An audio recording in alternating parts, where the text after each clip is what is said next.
nomads of the windswept steppe transformed into architects of empire. This is the extraordinary saga of the Seljuks. From humble origins among the Oghuz tribes, these Turkic warriors swept across Central Asia and Persia, reshaping the Islamic world through conquest and cultural fusion. Under leaders like Tughril Beg and Alp Arslan, they revitalized the Abbasid Caliphate, shattered Byzantine dominance at Manzikert, and built an empire stretching from the Mediterranean to the Oxus.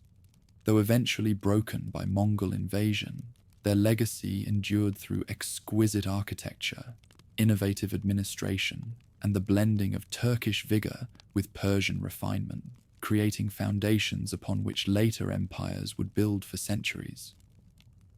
Across the endless sweep of grass between the Aral and the Caspian seas, the wind carried the scent of smoke and salt. Herds moved like drifting clouds, following the seasons across a land that belonged to no single ruler. Before the rise of empires, this was a world governed by rhythm rather than law. The gallop of hooves, the crack of ice in spring, the flare of campfires beneath an open sky. Far to the north of the Persian frontier, the Oghuz Confederation bound together many Turkic tribes under a loose authority. Their lives were measured by migration, winter along the Sir Daria, summer across the rolling plateaus beyond.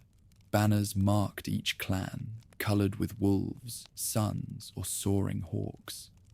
The Yabgu, Lord of Lords, ruled from a moving court of tents where justice was spoken beside the smoke of roasting meat. His power depended not on walls or treasuries, but on the loyalty of those who followed him from one horizon to the next. These tribes lived by the bow and the herd. Children learned to ride before they could walk, and a warrior's worth was judged by the straightness of his arrow flight. At night, shamans traced runes in the ashes and invoked Tengri, the eternal blue sky, to guide the fate of men. Yet change was already seeping into the steppe. From the south came traders, wrapped in linen and perfumed oils, carrying tales of a single god and the prophet who had united half the known world. With them rode mullahs and scholars who spoke of scripture and law, of a discipline stronger than kinship. Among the countless tents of the Oghuz lived a man named Seljuk, son of Dukak. He was born into the Kinik clan, famed for its stubborn pride and readiness for battle. In his youth, he served the Yabgu as a commander of horsemen, defending the caravan routes that wound toward Khwarezm. Seasons of victory and feasting passed, yet ambition stirred in him. When the overlord demanded more tribute than custom allowed, Seljuk refused. His defiance was not simply rebellion, but an act of faith in his own destiny. Conflict followed. Blood feuds spread through the encampments, and kin turned their spears upon one another. Rather than drown his people in civil war, Seljuk gathered his followers and rode eastward across the Sir Daria. The journey was perilous. Sandstorms scoured their faces, rivers swallowed wagons, and hunger stalked their herds. What survived of that march became legend. It was said that where the hooves of their horses fell, the grass never grew again, so deep were the ruts of their passage. Beyond the river lay Transoxiana, a land of walled cities and cultivated fields. Here, Islam had already taken root in the marketplaces of Bukhara and Samarkand, where scholars debated beneath tiled domes. To the nomads, these places shimmered like mirages of wealth and permanence. The Seljuks pitched their tents near the frontier, watching the flow of merchants and pilgrims with wary fascination. Contact brought work. The rulers of the region, heirs of the Samanid dynasty, often required mercenaries to patrol their borders or raid their enemies. The steppe riders, unmatched in speed and endurance, became their hired blades. Through service, Seljuk learned the patterns of empire, taxation, prayer, ceremony, and discovered that conquest of cities required not only courage, but comprehension. Gradually, his people began to absorb the faith and manners of those they fought beside. Conversion followed not as an instant revelation, but as a long persuasion. The old gods of wind and wolf offered freedom, but no unity. Islam promised a law that could bind men of every tongue under one heaven. Seljuk accepted this faith publicly, and his sons followed him. Mosques appeared in their encampments, their minarets slender and pale against the vastness of the plains. Arabic words began to mingle with Turkic speech, while the shaman's chants faded into memory. The clan's prayers now rose toward Mecca, not the stars. Despite this transformation, they remained nomads at heart. Their strength lay in motion, and their horizon was measured in days of riding. The Seljuks continued to raid and trade, drifting along the arteries that linked the Muslim and steppe worlds. At times they allied with the Samanids or the Karakhanids. At others, they turned upon them, plundering outposts and vanishing into the desert. Each victory drew new followers from distant tribes. The camp of Seljuk expanded until its fires dotted the plain like a constellation mirrored upon earth. By the closing years of the 10th century, his sons, Mikhail, Arslan, Musa, and Yunus, commanded loyal war bands who could muster thousands of riders. They wore mail taken from Persian armories and carried banners woven with Quranic verses. Yet around their necks still hung the bone talismans of their ancestors. They were neither fully settled nor fully nomad, a people standing between two worlds, learning to wield both. Seljuk himself aged in the saddle, his beard white as frost. He no longer led every raid, but his word carried more weight than any sword. His followers called him father of the tribe, and his counsels shaped their destiny. In the stories retold by later generations, he foresaw the empire his grandsons would build. Whether or not he uttered those prophecies, the result proved him right. When death came to him around the turn of the 11th century, the clan mourned beside the Oxus. They buried him beneath a mound facing south, toward the lands he had dreamed of. The funeral rites blended two faiths, the old offerings of milk and horsehair, and the recitation of verses from the Quran. Above his grave, the steppe wind sighed through the grass, a sound that seemed both farewell and promise. In the seasons that followed, his descendants gathered the herds and prepared to move again. They rode not as exiles now, but as claimants to a destiny that stretched far beyond the frontier. The name Seljuk ceased to belong to one man. It became the banner of an awakening power. From the shores of the Aral to the gardens of Khwarazm, the rumor of that name began to spread. Whispered in bazaars, feared by border garrisons, carried by merchants who had seen their speed and discipline. Out of the wandering tents of the Oghuz world, a new force was forming, one that would soon test itself against the sultans of the east and the caliphs of the west. And on the edge of those vast plains, two young men, grandsons of the old chieftain, watched the herds move beneath the reddening sky. Around them the horizon curved without end, a reminder that their inheritance was not land, but movement. Beyond that horizon lay Khorasan, Persia, and the first walls they would ever claim as their own. The age of the steppe was giving birth to an empire, and its heartbeat quickened with the thunder of hooves across the grass. The first light of morning crept across the sands of Khorasan and found two brothers already mounted. Their camp was little more than a scatter of tents and embers, yet the men gathered around them spoke of destiny as though it were a companion at the fire. They were Tughril Beg and Chagri Beg, grandsons of Seljuk the exile. men born to a life without cities, who would soon claim cities of their own. The wind that whistled through their horsehair banners still carried the scent of the steppe, but ahead lay a different horizon, the walls of empire. Far from these tents, the once mighty Ghaznavid Empire stretched across Persia and Afghanistan. Its rulers sat on thrones carved from jade and spoke in the cultured tongue of poets, but their grip on the east was weakening. They were conquerors grown heavy with wealth, masters of marble palaces, who now looked uneasily toward the frontier, where nomads gathered like storm clouds. For years, Turkic mercenaries had filled their armies.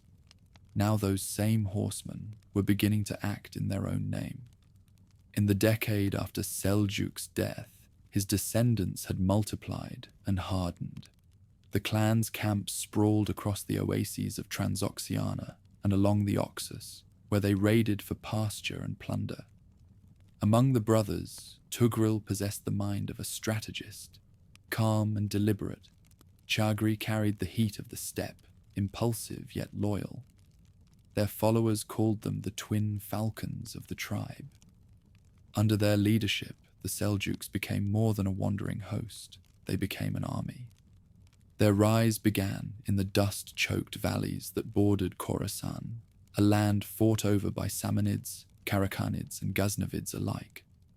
When the Samanids collapsed under foreign invasion, Tughril moved quickly, seizing their grazing lands and swearing nominal allegiance to no one. For a time, he courted the favor of the Ghaznavid Sultan Masood I, offering service in exchange for recognition. But peace between steppe and city seldom lasted. The Ghaznavids treated the Seljuks as tools, useful but expendable. When demands for tribute returned, the brothers chose defiance. What followed was a campaign of endurance rather than glory. Masood's armies pursued them through the deserts of Merv and Nishapur, their armored cavalry ill-suited to the empty plains. The Seljuks retreated by choice, drawing their enemies deeper, striking at supply lines, burning water wells, and vanishing into the salt flats. Every encounter tested the difference between the nomad and the settled soldier. One lived with the land, the other depended on it. In 1038, the brothers gathered their tribes near the ruins of Seracs. It was here that they first proclaimed independence, raising a green standard above their camp. To their followers, it was not simply a banner, but a declaration that the age of service was over. They began to forge a new order, blending the mobile tactics of the steppe with the administrative habits learned from Persian secretaries who had drifted into their orbit. Chroniclers later noted that scribes, merchants, and even jurists began to appear among their retinue, the earliest hints of a state taking shape within the framework of a tribe. Masood could not ignore such insolence. In 1040, he gathered a massive host at the oasis of Dandanakan, determined to crush the rebels once and for all. He marched from the rich cities of the south into a wasteland that swallowed armies whole. The Seljuks waited, harassing the columns, destroying wells, and allowing the desert to fight on their side. When the Ghaznavid troops finally reached the waterless plain, thirst and exhaustion had already broken their ranks. At the hour before dawn, the steppe riders struck. From 3 directions, they poured down like a tide of iron, arrows hissing through the morning haze. Masood's heavy cavalry tried to rally, but their formation collapsed in the sand. Within hours, the Ghaznavid camp was overrun, its treasure seized, its banners trampled. The victory at Dandanakan was total. What began as a revolt ended as the birth of a new power, the Seljuk Sultanate of Khorasan. In the aftermath, Tughril entered Nishapur to the sound of drums and recitation. Here, for the first time, he acted not as a chieftain, but as a ruler. Edicts were issued in his name, and coins were struck bearing the title Commander of the Faithful's Guardian. Mosques invoked his name in prayer alongside that of the Abbasid Caliph, though the Caliph had yet to meet him. Tughril appointed Persian administrators to manage taxation and supply, a recognition that the steppe alone could not sustain what he intended to build. The raw freedom of his ancestors was tempered by the order of the city. For the warriors who had followed him from the plains, this transformation was bewildering. They now stood guard at gates instead of open horizons, and their horses paced restlessly in courtyards paved with stone. But Tughril understood that empire required patience. The Persian scribes would manage the ledgers. The Turks would master the sword. Together, they would form something neither had known before. By the time envoys arrived from distant courts, the brothers ruled a domain that stretched from the Oxus to the mountains of Herat. Caravans bearing silks from China and spices from India now paid tribute to the Seljuks, and scholars began to write of them as arbiters of peace rather than raiders.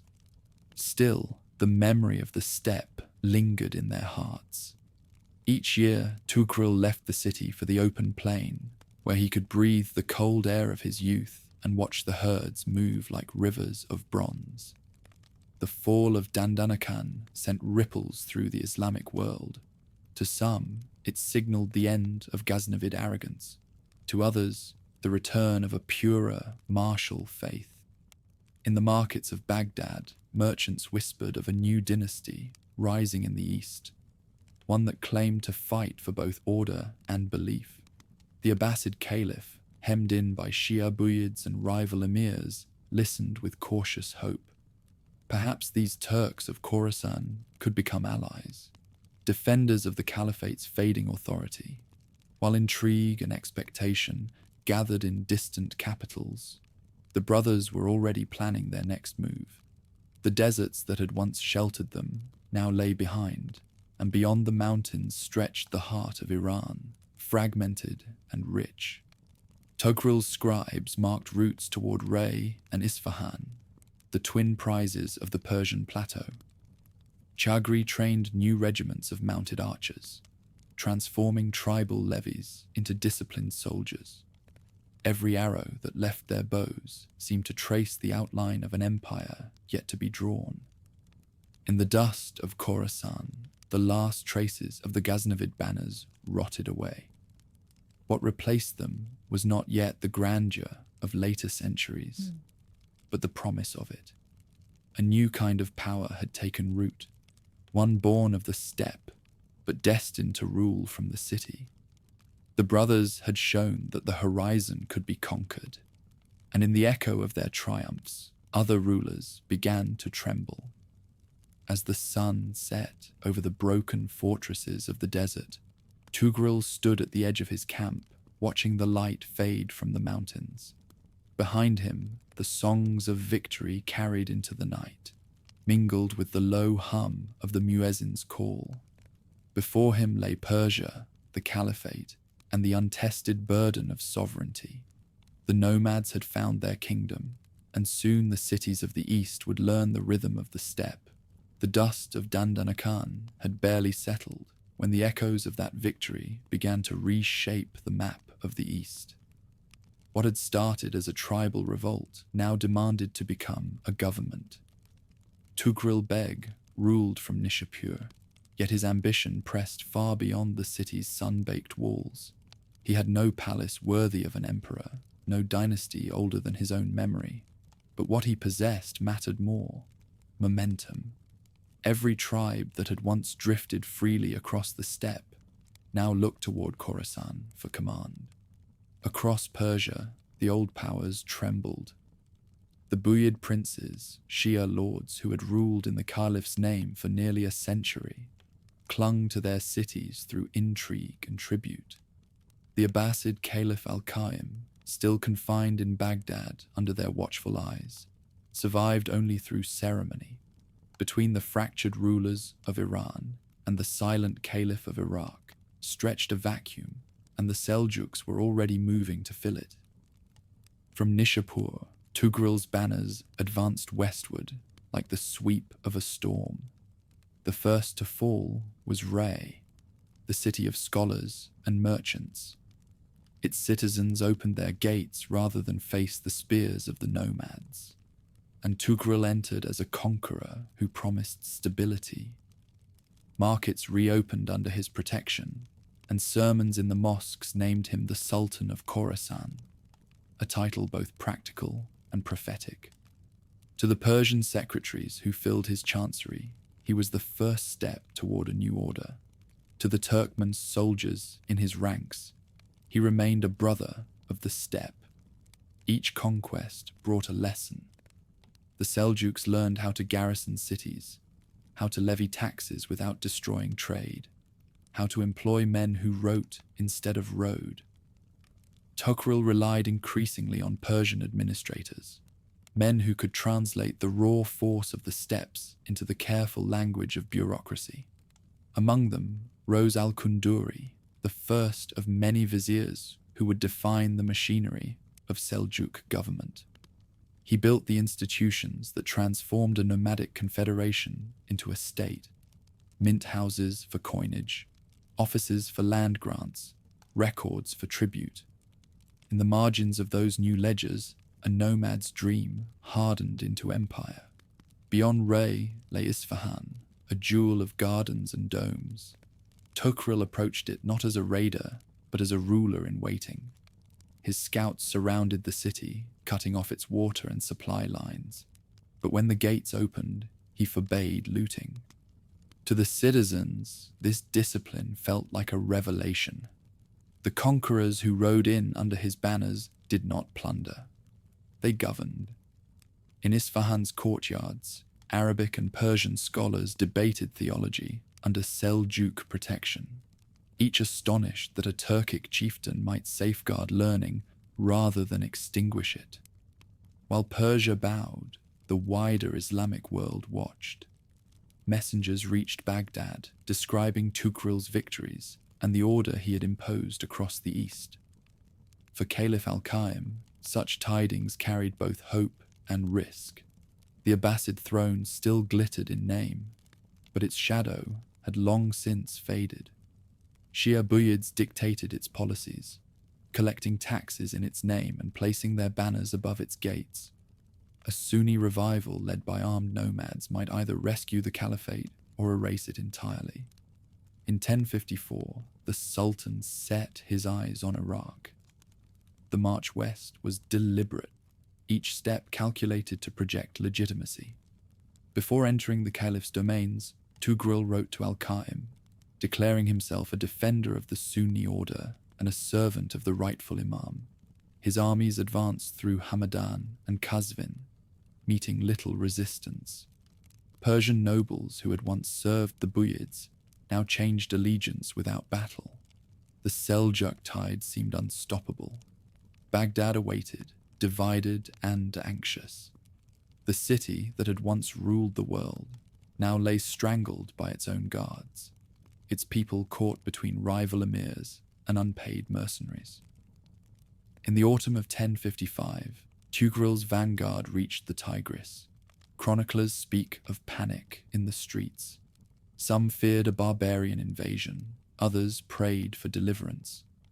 When the Sultan's troops entered, they did so under banners of peace. No plunder followed, only proclamations. The Buyid officers who refused submission were expelled. The rest were pardoned. For the first time in generations, the Caliph emerged from behind palace walls to greet a protector rather than a captor. On a raised platform before the congregational mosque, the two figures met. The aging heir of the Abbasids, frail but regal, and the lean Turkic warrior whose name had become synonymous with destiny. The ceremony bound sword and sermon together once more. By the Caliph's decree, Tughril Beg was named Sultan of the East and West, commander of all who fought for the faith. That recognition transformed everything. The nomadic chieftain, who had once fled the Sir Daria, now stood as guardian of Islam's heartland. Persian scholars praised him as the restorer of order. Arab chroniclers hailed him as the hand of divine justice. In every mosque from Nishapur to Baghdad, the Friday prayer carried his name alongside that of the Caliph. The empire had found not only legitimacy, but purpose, yet power carried its own unease. Tughril knew that conquest won loyalty only so long as the treasure flowed.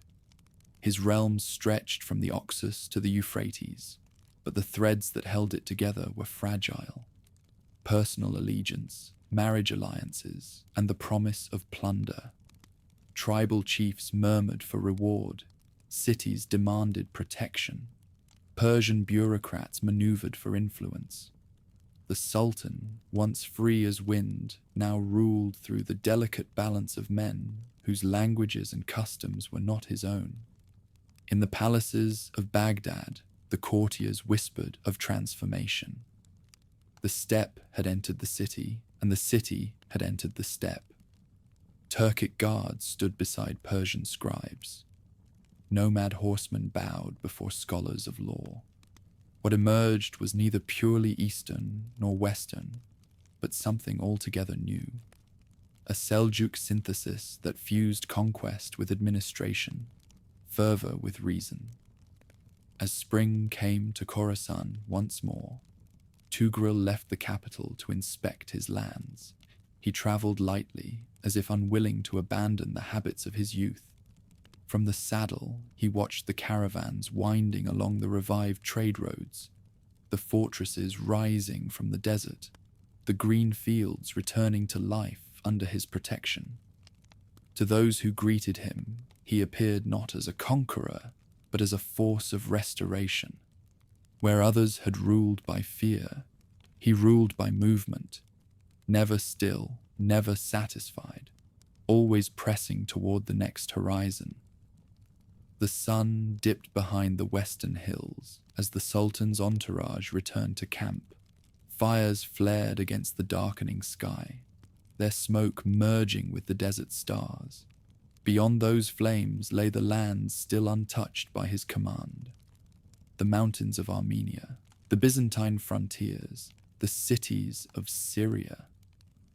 The empire was young, and its borders had yet to harden.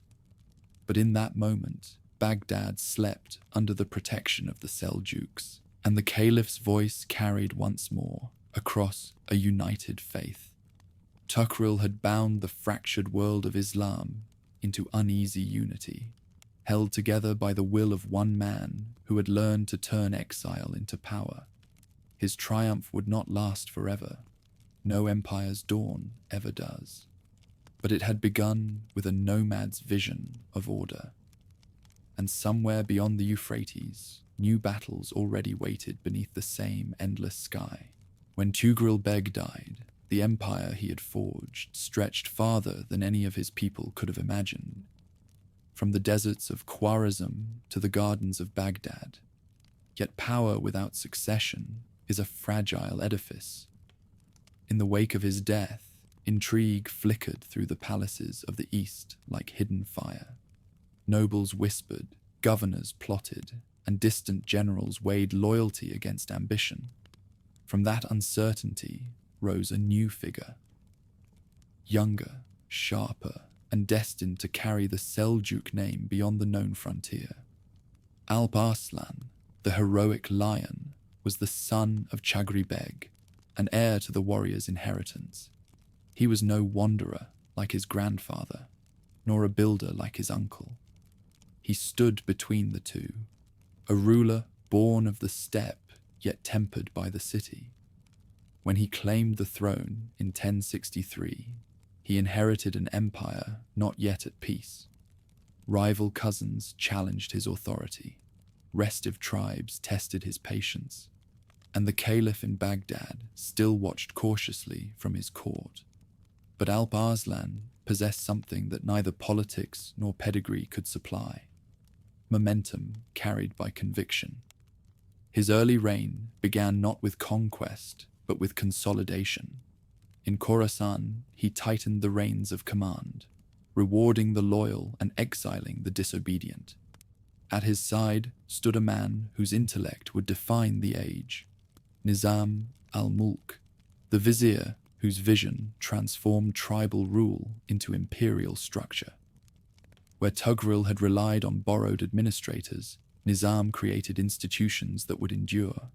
He systematized taxation, standardized weights and measures, and founded a network of Nizamiya schools, places where jurists, theologians, and philosophers trained under the banner of Sunni orthodoxy. Through those schools, the Seljuks became more than conquerors. They became patrons of knowledge and faith. While scholars debated in Isfahan, soldiers drilled in the plains of Azerbaijan. Alp Arslan saw the empire's future not in palaces, but in expansion. The western horizon called to him, the frontier where Muslim lands touched the Byzantine Empire, a realm ancient and glittering, yet weakened by internal strife. For centuries, the borderlands of Armenia and Anatolia had been a corridor of raids and reprisals. Now they would become a theatre of destiny. Before turning west, the Sultan secured his rear. He subdued revolts in the Caspian provinces, reaffirmed alliances with vassal princes, and placed members of his family in key fortresses. His methods were direct, but rarely cruel. Chroniclers noted that he preferred negotiation to destruction, seeing diplomacy as a faster road to obedience. Even his enemies admitted that his rule brought stability where chaos had reigned. By the late 1060s, Seljuk banners fluttered along the Euphrates. The Sultan's armies moved like rivers of iron, lean and relentless, commanded by veterans who had fought under Tughril. Their strategy was shaped by the steppe: avoid fixed battles, exploit mobility, strike supply lines, and let hunger do the work of the sword. The Byzantines, heirs of Rome's discipline, struggled to adapt.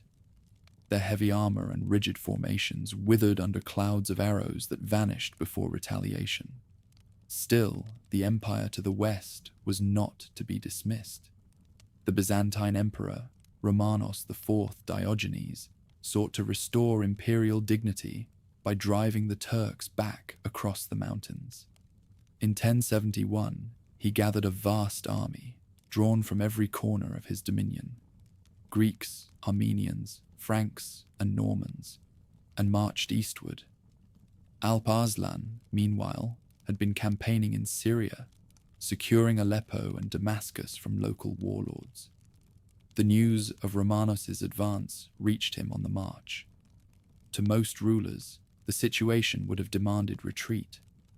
To Alp Arslan, it offered revelation. He turned north with astonishing speed, crossing deserts and mountain passes that others considered impassable. Scouts harried the Byzantine columns, denying them rest and food. The two forces met near the small fortress of Manzikert, surrounded by volcanic ridges and dry valleys. The place was unremarkable, yet within its dust lay the pivot of two worlds. On the morning of battle, the Seljuk army appeared light and scattered, each regiment wheeling in arcs across the plain. Their banners streamed like flame against the sky. The Byzantines, confident in their numbers, advanced in heavy ranks. As the day lengthened, Alp Arslan's forces feigned retreat, drawing their foes into pursuit. When the imperial lines stretched thin and confusion spread, the Turks wheeled and struck from all sides. Arrows darkened the sun, and the roar of hooves drowned the commands of Romanos's officers. By dusk, the Byzantine army had collapsed. Romanos was captured, a moment so improbable that even the victors could scarcely believe it. Alp Arslan treated the emperor not as a trophy, but as a guest. He offered him water, spoke with calm dignity, and agreed to terms that demanded no humiliation. It was an act of chivalry rare in that brutal age, and it spread his fame farther than any victory could. The consequences of Manzikert were immense. The Byzantine frontier disintegrated, garrisons deserted, The great plateau of Anatolia lay open. Waves of Turkic tribes poured through the mountain passes, seeking land and fortune. Many settled, founding new towns and emirates that bore the Seljuk name. The empire had not planned this colonization, yet it transformed the map. The highlands of Asia Minor, once Roman and Christian, began to echo with Turkic speech and the call to prayer. While settlers carved new homes from the frontier, Alp Arslan turned his attention back to administration. He appointed his son, Malik Shah, as heir, ensuring a smooth succession that would avoid the turmoil that followed Tughril's death. Under the guidance of Nizam al-Mulk, he envisioned a realm that would last beyond the strength of any single ruler. A state guided by law, supported by education, and anchored in faith. But fate remained unpredictable, as it always did for men who lived by the sword. In 1072, while campaigning in Transoxiana against a rebellious governor, Alp Arslan confronted a fortress that refused to yield. During parley, a captive struck him with a hidden dagger. The wound proved fatal. The Sultan died within days, murmuring prayers for his son's success. His body was carried to Merv, where the scholars and soldiers of the empire gathered to honor him. There, beneath the turquoise domes he had restored, they buried him beside his father. The nomads wept for the warrior who had opened the gates of the West. The scholars mourned the patron who had made their learning a state's foundation. The death of Alp Arslan marked the end of Conquest's first breath, and the beginning of consolidation's long labor. His victories had changed the balance of the Islamic world, binding the steppes to the cities, faith to governance, and war to civilization. In the wake of Manzikert, new horizons beckoned, and his heir, Malik Shah, would take up the task of turning triumph into peace. The empire that Alp Arslan left behind was vast but restless, a tapestry woven from victory and uncertainty. Into this inheritance stepped his son, Malik Shah, a ruler barely in his 20s, whose youth might have undone a lesser man. Yet within months, he proved himself more than a fortunate heir. He possessed his father's courage, his grandfather's patience, and beside him, the sharpest mind of the age. Nizam al-Mulk, the vizier who had already turned the raw sinew of conquest into the framework of a state. Together, they would raise the Seljuk realm to its highest point, a dominion stretching from the Hindu Kush to the Aegean coast, from the Oxus to the borders of Arabia. Malik Shah's first years were marked by balance, not the uneasy calm of survival, but the deliberate poise of mastery. He moved his court to Isfahan, a city reborn under Seljuk rule, where gardens and canals mirrored the harmony of administration. In its bazaars, Persian merchants sold goods from India, China, and Byzantium. In its libraries, scholars compiled treatises that would outlast empires. The Sultan walked among them, not as a distant sovereign, but as a patron of learning. Under his reign, the Seljuks ceased to be mere conquerors. They became stewards of civilization. Nizam al-Mulk's genius found its fullest expression in these years. The Ikta system, which granted lands to soldiers in lieu of payment, ensured that the army was both rewarded and bound to the state. Provincial governors, once semi-independent warlords, now answered to a bureaucracy whose precision impressed even their enemies. Tax registers were rewritten, roads patrolled, and caravanserais maintained. The empire's lifeblood, trade, flowed unimpeded through these arteries of order. Faith underpinned this structure. To strengthen Sunni orthodoxy, Nizam founded the Nizamiya madrasas, schools that drew the best minds of the Islamic world. In Baghdad, Nishapur, and Balkh, students gathered under vaulted halls to study theology, law, and philosophy. Among their teachers was Abu Hamid al-Ghazali, whose writings would define Islamic thought for centuries. Through these institutions, the Seljuks became defenders of Sunni unity at a time when sectarian divides threatened to fragment the faith. Malik Shah understood the symbolism of this achievement. The Caliph in Baghdad, once a prisoner of circumstance, now blessed the Sultan as the protector of Islam's temporal order. In return, the Seljuks guarded the Caliphate's dignity even as they wielded true power. It was a delicate equilibrium, sword and scripture held in the same hand. The empire's mosques echoed with sermons praising the young ruler as a just monarch whose justice extended even to those who opposed him. Isfahan, under his rule, became a beacon of refinement. Its avenues were lined with plane trees, its palaces inlaid with turquoise and gold. The court attracted astronomers, poets, and architects. From this circle emerged Omar Khayyam, the mathematician and poet who devised the Jalali calendar, so precise that later astronomers would model theirs upon it. Nights in the observatory blended science and devotion. Men charted the heavens not to challenge the divine, but to admire its design. Beyond the city, the empire's frontiers pulsed with vitality. In the east, governors in Khorasan maintained uneasy peace with the rising Karakhanids.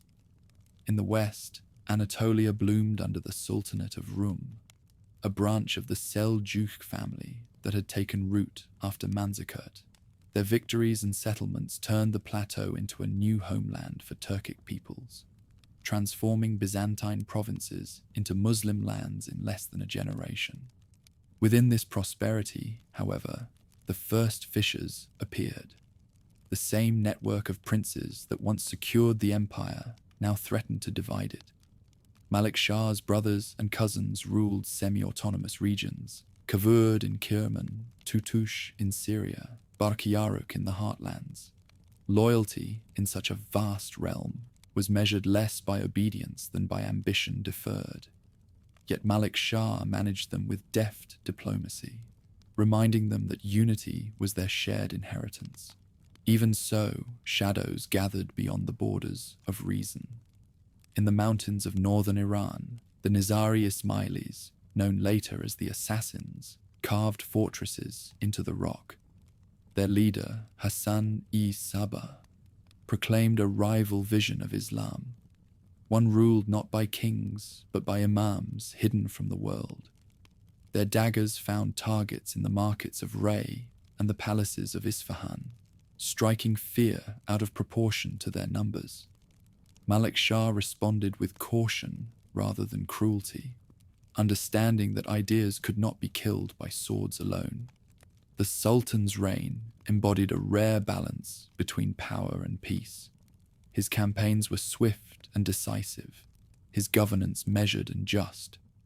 Under his command, caravans crossed the deserts safely, pilgrims reached Mecca unmolested, and cities once ruined by war flourished again. Chroniclers recorded that a woman could travel from the Oxus to Damascus wearing gold without fear of theft. A legend, perhaps, but one that captured the sense of security his rule inspired. For 2 decades, the Seljuk Empire shone like the noon sun over the Islamic world.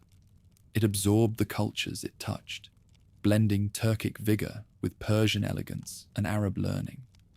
The Sultan's decrees were read in 3 languages. His coinage bore inscriptions in Arabic and Persian, framed by Turkic motifs. This fusion of traditions became the Seljuk hallmark, the seed from which later empires, including the Ottomans, would grow. Even so, beneath the calm, fate prepared its turn. In 1092, Malik Shah fell ill while traveling near Baghdad. Some said poison, others exhaustion. No one knew for certain. He was 37. Nizam al-Mulk had been assassinated only weeks earlier by an agent of the Ismailis, and their deaths in such quick succession felt like the unraveling of a perfect tapestry. Within months, the machinery they had built began to slow, then falter. Governors hesitated, princes quarreled, and the empire that had seemed eternal trembled on its foundations. For a generation, Malik Shah's rule had embodied the dream of order born from chaos, a nomad's line transformed into the arbiter of civilization. His death closed the empire's golden age with sudden finality. Across the mosques of Isfahan, the Friday sermon spoke his name one last time before silence reclaimed it. The sun that had risen over the steppe and burned its way to Baghdad now began its slow descent. Yet even in decline, its light would linger long enough to illuminate the next turmoil. The assassination of the vizier, the struggle for succession, and the first tremors of a world soon to be shaken by Crusaders. When Malik Shah died, the empire did not collapse with thunder, but cracked in silence. Courtiers waited for orders that would never come. Governors hesitated, uncertain which prince to obey. The Sultan's body lay in state at Isfahan, still and luminous under the green silk of mourning, while his ministers whispered over maps that had once symbolized unity. The man who might have held those maps together, Nizam al-Mulk, was already dead. His murder, a few weeks before the Sultan's passing, marked the true end of Seljuk supremacy. The vizier's death was sudden, treacherous, and symbolic. On a cold night in 1092, as his caravan passed near Nihevand, a cloaked stranger approached under the guise of a petitioner. Moments later, a blade flashed from beneath his robe. The killer was said to be an agent of the Nizari Ismailis, a sect that had turned assassination into doctrine. Whether he acted alone or under orders from court rivals remains uncertain. But the consequence was unmistakable. The empire lost its mind before it lost its heart. Without Nizam al-Mulk's authority, the delicate machinery he had designed began to grind against itself. His vast network of administrators, scholars, and judges had depended on the precision of his oversight. In his absence, ministries faltered, tax caravans went astray, and governors interpreted policy as they pleased. The bureaucratic skeleton of the empire remained, but its nervous system had gone numb. Then came the news from Isfahan. Malik Shah, too, was dead. He had fallen ill while preparing for pilgrimage to Baghdad, and rumors swirled through the empire like dust through a ruined hall. Some whispered poison, others spoke of divine judgment. Whatever the cause, the result was chaos. His sons were young, his brothers ambitious, and his widow, Turkan Khatun, moved swiftly to control the court, wielding the royal seal as though she were the rightful heir. Across the provinces, rival claimants raised their banners. In Ray, Barkiyaruk, Malik Shah's elder son, declared himself sultan with the support of the military elite. In Baghdad, Turkan Khatun proclaimed her infant son, Mahmud, ruler under her regency, appealing to the Caliph for recognition. Meanwhile, in Tabriz, another prince, Muhammad Tapar, waited for the storm to clear, gathering allies of his own. Within months, the empire was divided into overlapping sovereignties, each claiming legitimacy, none commanding obedience. The Caliph al-Muqtadi, wary of offending one faction only to be devoured by another, tried to balance between them. He recognized Barkiyaruk in one decree and Mahmud in another, hoping to preserve the semblance of unity while chaos consumed the provinces. The cities of Persia became stages for intrigue. Armies marched under banners of brothers. Viziers were bought and sold, and letters of allegiance were rewritten as often as the seasons changed. For the common people, these struggles were not politics, but weather, an unavoidable storm that stripped fields and burned homes. In Khorasan, tax collectors fled their posts, leaving markets empty. Caravan routes grew dangerous again, preyed upon by bandits once kept at bay by imperial patrols. The calm and prosperity of Malik Shah's reign now felt like a distant myth. Chroniclers later wrote that every city had its sultan, every household its law. Among the provinces, the atabegs, military governors assigned to tutor young princes, began to act as independent rulers. What had been an instrument of central control became an engine of fragmentation. In Aleppo, Mosul, and Damascus, local dynasties rose under Seljuk names, but served their own ambitions. The empire that had once united the Islamic world now splintered into competing principalities, bound together only by memory and language. Even in death, Nizam al-Mulk's influence lingered. His writings, particularly the Siyasatnama, circulated among the remaining administrators, a manual for governing in an age that had forgotten governance. He had warned of such decline, that an empire survives not through conquest, but through justice. His words now read less like instruction than elegy. Meanwhile, the assassins, emboldened by their success, struck at new targets. Fortresses rose on impossible peaks, Alamut among them, and from these eyries their agents descended like shadows. The fear they inspired exceeded their number. Viziers travelled in disguise, emirs surrounded themselves with guards, and even mosques whispered of hidden daggers. The Seljuk world, which had once seemed bound by divine protection, now feared death in every market crowd. In this atmosphere of suspicion, Barkiyaruk struggled to consolidate his rule. He was brave, impulsive, and burdened by the weight of comparison to his father.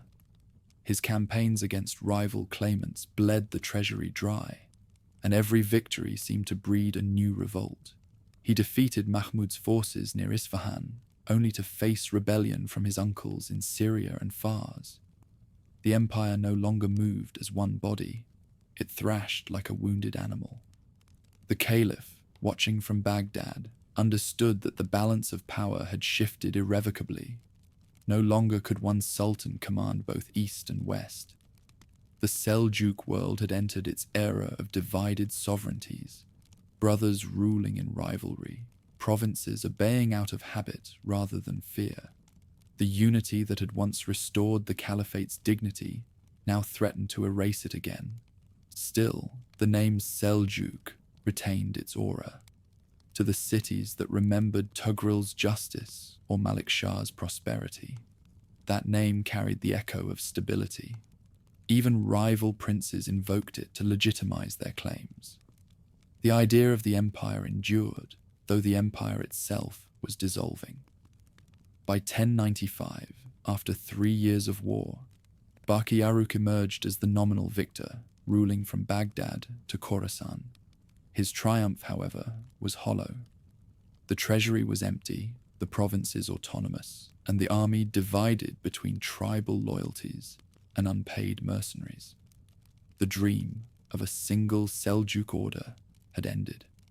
Far away, in the ports of the Mediterranean, a different storm was gathering, one born not of family ambition, but of faith. Rumors reached the east of kings and knights crossing the sea, of banners marked with the sign of the cross. The Muslim world, still bleeding from its internal wounds, scarcely noticed at first. But soon, from the shores of Antioch and the walls of Jerusalem, a new war would roar into being.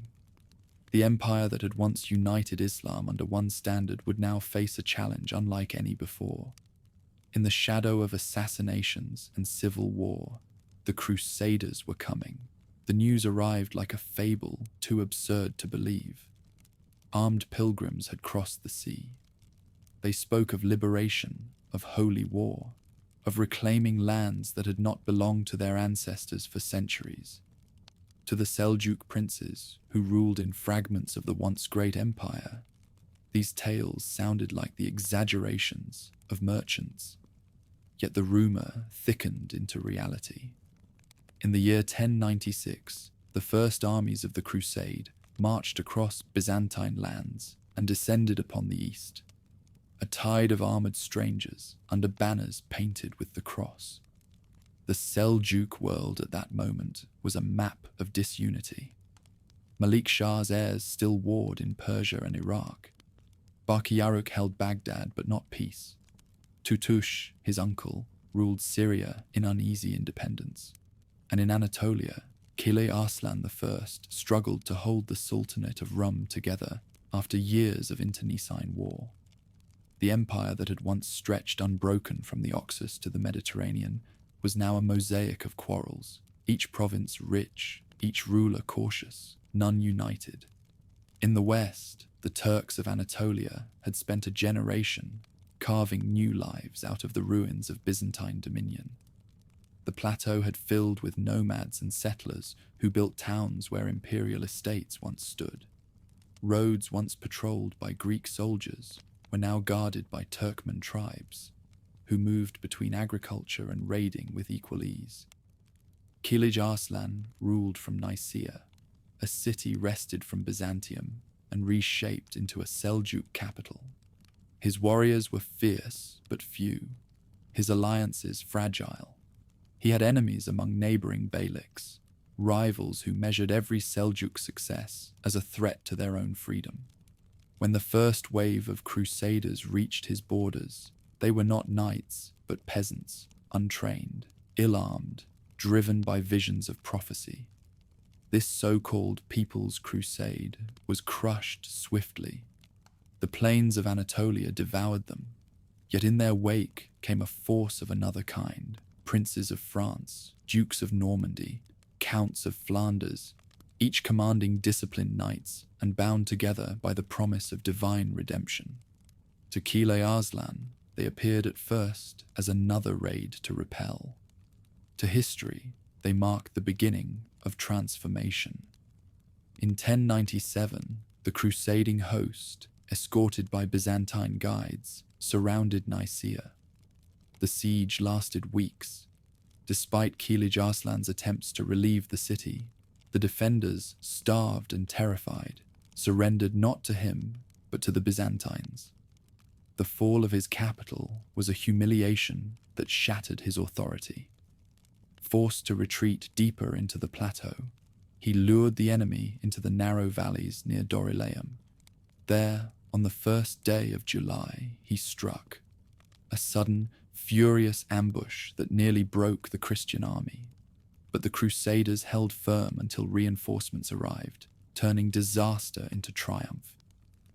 The Turkish cavalry withdrew, leaving behind the smouldering wreck of its pride. In the months that followed, the Crusaders advanced through central Anatolia unopposed. Turkish garrisons abandoned their posts. Tribal leaders withdrew to the mountains, and entire regions fell silent. By the time they reached Cilicia, the road to Syria lay open. The steppe-born power that had dominated Asia Minor for a generation now dissolved into scattered warlords. Caliph Arslan fled eastward, nursing vengeance and disbelief. In the cities of the Levant, Seljuk governors watched these events with growing alarm. Antioch, Aleppo, Mosul, and Damascus all flew the banners of rival princes, each claiming descent from the same dynasty, but none willing to fight under another's command. The chroniclers of Baghdad recorded their astonishment. Never before had so many Muslim rulers failed to act in concert. To the scholars who traced God's will in history, it seemed that the unity once restored by the Seljuks had been withdrawn as punishment. When the Crusaders reached Antioch in 1098, the city was under the rule of Yagi Sian, a Turk loyal to Tutush's sons. For months, the siege dragged on. Disease, starvation, and betrayal gnawed at both sides. Caliph Arslan, still recovering from his defeat, gathered allies, but arrived too late to lift the siege. The city fell. Its inhabitants were slaughtered. Among the survivors who fled east, stories spread of atrocities so grotesque that many refused to believe them. But those who doubted soon learned the truth when the Crusaders pressed on toward Jerusalem. By 1099, the Holy City, garrisoned by Fatimid troops, faced the combined might of the crusading princes. The fall of Jerusalem sent shockwaves across the Islamic world. From Cairo to Baghdad, from Nishapur to Konya, the news spread with a grief deeper than politics. Mosques filled with lamentation. Poets wrote of divine wrath. Preachers called for unity, but none came. The Seljuks, still locked in fratricidal war, could offer no defense. Their empire, which had once shielded the caliphate and ruled the pilgrimage roads, now stood fragmented and inward-looking, while strangers claimed the heart of Islam's third holiest city. The first Crusaders carved their victories into the landscape. The Kingdom of Jerusalem, the County of Edessa, the Principality of Antioch, and the County of Tripoli. Between these new realms and the remnants of the Seljuk domains stretched a frontier of confusion. Traders crossed it with caution, pilgrims with fear. The old routes between Syria and Anatolia turned dangerous, and caravans began to detour through Mesopotamia or the deserts of Arabia. Among the Muslim chroniclers who recorded these years, astonishment gives way to self-reproach. They wrote of princes squabbling over taxes while cities burned, of scholars debating inheritance law while Christendom armed itself. Yet amid this despair, the Seljuk world endured in fragments. The Sultan in Baghdad still commanded allegiance, however nominal, and his cousins in Syria and Anatolia still invoked his name in prayer. The structure of empire had shattered, but its spirit lingered in custom, language, and faith. By 1100, the Crusaders had exhausted themselves. Their victories were immense but precarious. A handful of garrisons surrounded by a hostile world.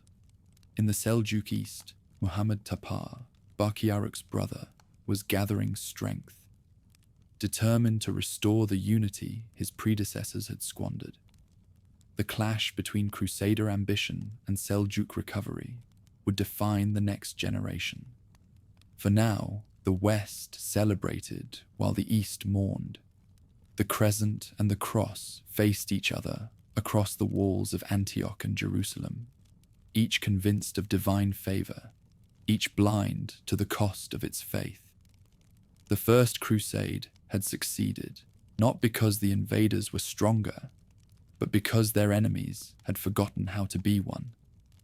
Somewhere in Khorasan, a messenger rode through the dust to deliver this news to Sultan Muhammad Topar. The empire, though wounded, still breathed, and under his hand it would seek to gather itself again, if only for one last age of strength. After the first Crusaders swept through, their kingdoms glimmered only for a breath, sharp and bright as drawn blades. Their triumphs, however, had been carved from the fractures of the East.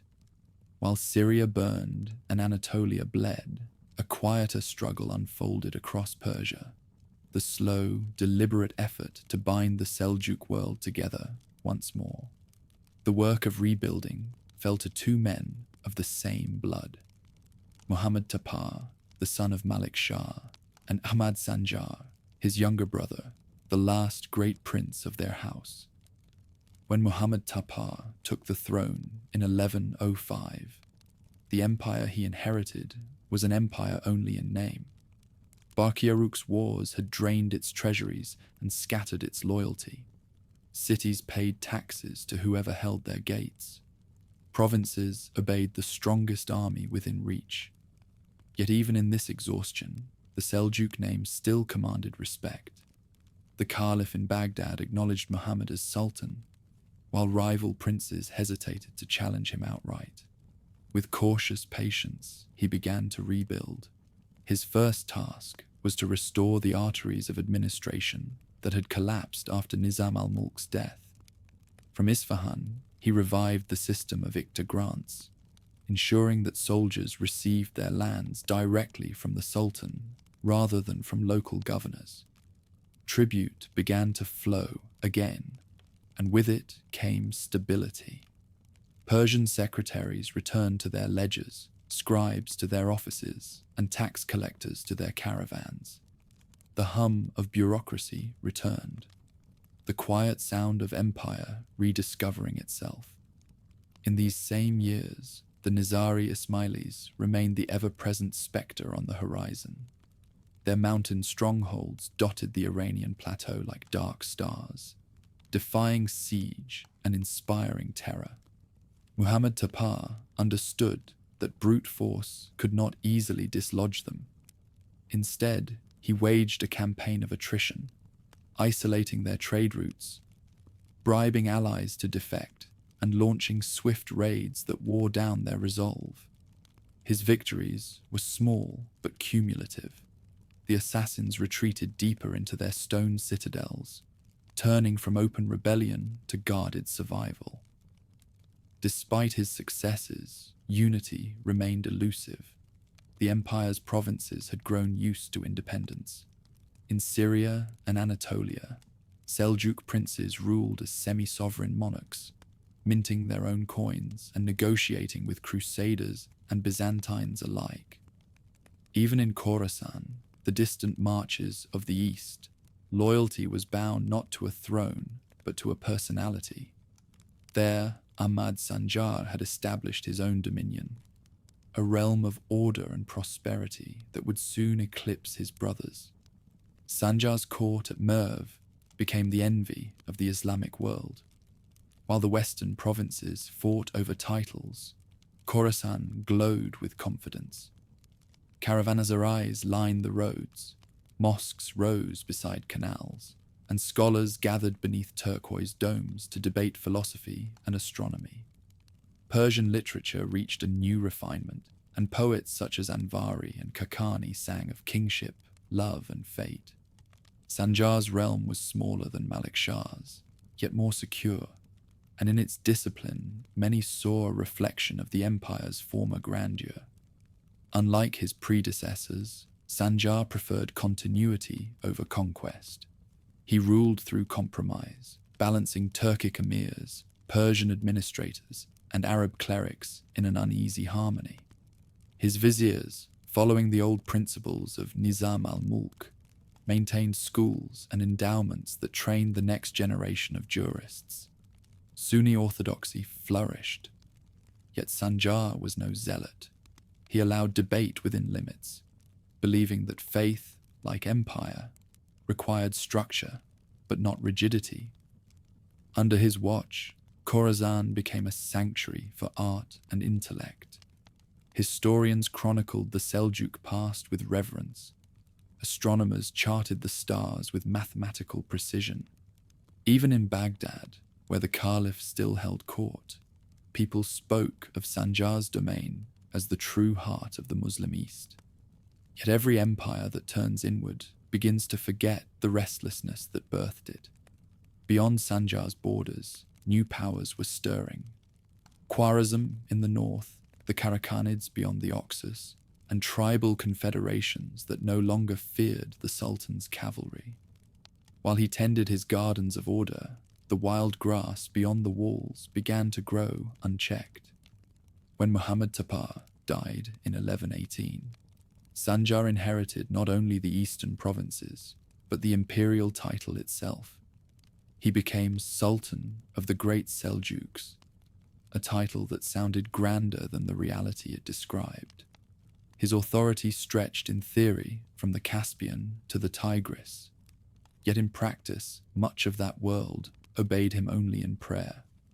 Still, his personal power was formidable. His armies were disciplined, his treasury full, and his reputation immense. For 3 decades, Sanjar presided over what later historians would call the empire's last golden age. Peace reigned across Khorasan, and even the restless Turkmen tribes accepted his command. The roads to India and China remained open, carrying silks, spices, and news of distant courts. In the west, The Crusaders consolidated their rule in Jerusalem, but their victories no longer stirred panic in the east. The Seljuks of Iran had survived the storm, and in Sanjar's careful governance, they seemed to have rediscovered their purpose. Still, the surface calm hid cracks that widened year by year. The structure Nizam al-Mulk had designed depended on the strength of one central will. Once that will faltered, the system strained. Sanjar's governors grew wealthy, his commanders complacent. The army, fed by Ikhtar revenues, grew accustomed to privilege. Among the Turkmen clans that roamed the frontier, resentment simmered. They had once been the empire's sword, but now they were treated as unruly dependents. The Sultan, absorbed in ceremony and scholarship, underestimated the danger. He imagined his prestige alone could bind the frontier tribes to obedience. But power, like the desert wind, never stays still for long. In the distant steppes of Transoxiana, murmurs of rebellion began to stir among the Oghuz, the same people from whom the Seljuks themselves had sprung. For the moment, Sanjar's world still held, serene, luminous, deceptively whole. The cities of Persia glittered with poetry, the scholars of Nishapur lectured beneath domes of light, and the bazaars of Merv overflowed with silk and gold. To travelers who crossed his realm, it seemed that the age of disorder had passed forever. But history was already coiling beneath that stillness. The stability of Sanjar's reign would prove a mirage, its peace the calm before the storm. And when the storm broke, it would not come from crusaders or rival kings, but from within the same nomadic heart that had once carried the Seljuks to glory. In his later years, Sultan Sanjar presided over an empire that seemed unshakable, a web of cities, caravan roads, and fortresses spanning the eastern world. Merchants in Merv boasted that no road under the Sultan's banner was unsafe, no market unattended by the law. Yet empires rarely fall from outside assault. They erode from within. Beneath the surface of Sanjar's prosperity, the old steppe forces that had built the Seljuk realm were stirring again, impatient with walls, laws, and bureaucrats who no longer remembered the wind. The spark came from the Oghuz, nomadic tribes whose ancestors had once followed Seljuk himself across the Sirdarya. For decades, they had served as frontier auxiliaries, guarding the empire's northeastern borderlands. They paid reluctant tribute, grazed their herds on imperial land, and endured the arrogance of governors who treated them as hired muscle. By mid-century, that balance broke. A dispute over taxation, as trivial in cause as it was vast in consequence, set the steppe ablaze. In the spring of 1153, the Oghuz Confederation rose in revolt. Sanjar, now an aging ruler in his 70s, marched north from Merv to crush the rebellion. His army was still formidable, disciplined regiments of cavalry, banners bright with gold embroidery, and the proud confidence of past victories. But the Sultan had misjudged the enemy. The Oghuz were not a rabble. They were his own mirror, riders of the same blood, fighting with the same mobility that had once made the Seljuks unconquerable. Near the oasis of Mervrud, the imperial camp was surrounded. What began as a skirmish became a disaster. The Oghuz cut off the army's water, harried its supply lines, and attacked from every direction. Within days, discipline dissolved. Sanjar's troops, unused to hardship, fled into the desert. The Sultan himself was captured, the conqueror of Persia reduced to a hostage among his ancestral kin. Chroniclers later wrote that the Oghuz treated him with reluctant respect, building him a tent and forcing him to watch as his empire unraveled. For 3 years, Sanjar lived in captivity while his dominion collapsed. Governors in Nishapur, Herat, and Balkh declared independence. Persian cities fortified their walls against both nomads and each other. The Caliph in Baghdad, hearing of the Sultan's downfall, offered prayers but little aid. The prestige that had once bound east and west under Seljuk command vanished in an instant. When Sanjar escaped in 1156, he returned to find an empire in ruins. Merv, once the jewel of Khorasan, stood half empty. Its canals were silted, its scholars scattered, its markets silent. The Sultan, weary and broken, spent his final years attempting to restore what could not be repaired. He died in 1157, leaving no heir strong enough to carry the name forward. With him ended the line of the great Seljuks, the dynasty that had ruled the heart of Islam for more than a century. What remained were fragments. In Persia, local dynasties, the Khurshid's in Tabaristan, the Salgurids in Fars, governed in Seljuk style, but owed allegiance to no one. In the west, the Sultanate of Rum in Anatolia thrived under its own princes, adapting Turkic traditions to Byzantine soil. The unity that had once stretched from the Oxus to the Mediterranean was gone, replaced by a constellation of small powers that borrowed Seljuk legitimacy while abandoning its discipline. Amid the ruins, new forces began to rise. In the northeast, the kingdom of Khwarezm, once a Seljuk vassal, asserted independence. Its rulers, the Anushteginids, inherited both the Seljuk administrative model and their appetite for conquest. As the 12th century waned, their banners advanced across the Oxus, swallowing what remained of Khorasan. Persian poets now praised Khwarezmian courts instead of Seljuk ones. Historians wrote of new empires without quite daring to call the old one dead. Meanwhile, in Baghdad, the Abbasid Caliphate stirred from centuries of subservience. The weakening of Seljuk control allowed the caliphs to reassert local authority, reclaiming the right to tax and govern in their own name. They celebrated this as divine restoration, though their newfound independence owed more to circumstance than strength. The once symbiotic bond between Caliph and Sultan, sermon and sword united, was finally broken. The scholars who lived through these years described the change as if a long season had ended. The prosperity of Malik Shah's age, with its ordered roads and illuminated manuscripts, gave way to uncertainty. Trade declined, irrigation works decayed, cities turned inward.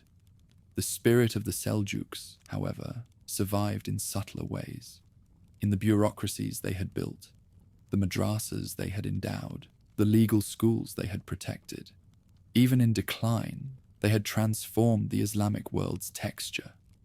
In Anatolia, the Seljuks of Rum inherited that legacy with unexpected vitality. There, among mountains once ruled by Byzantines, the Turkic settlers who followed Alp Arslan's armies had grown into city builders. Konya, Sivas, and Kayseri flourished as centers of commerce and Sufi learning. Their rulers minted coins bearing the same titles once used in Isfahan, Sultan of the East and West, as though the dream of unity still burned in miniature. Elsewhere, the lands of Iran fragmented further. Local warlords adopted the titles of Atabeg, Malik, or Emir, reviving the tribal mosaic the Seljuks had once subdued. The empire's edges blurred until even chroniclers could no longer define where it ended. Yet the Seljuk name remained a measure of legitimacy. To call oneself a Seljuk was to invoke memory, the golden decades when justice, scholarship, and strength had moved together under one banner. By the time Saladin rose in Egypt and Syria, uniting the Muslims against the Crusaders, the Seljuk realm was only a ghost, but it was a ghost that still spoke. Saladin's administrators used Seljuk models. His armies employed Seljuk tactics. The institutions built by Tughril, Nizam al-Mulk, and Malik Shah had outlived their founders, shaping every state that came after. In the closing decades of the 12th century, Persian poets looked east and west and saw only fragments of what had been: isolated courts, scattered scholars, silent observatories. Yet in their verses ran an undercurrent of nostalgia. They remembered the time when law and learning had shared the same house, when the Caliph and the Sultan had stood side by side. That memory would become myth, the kind that no empire can live without.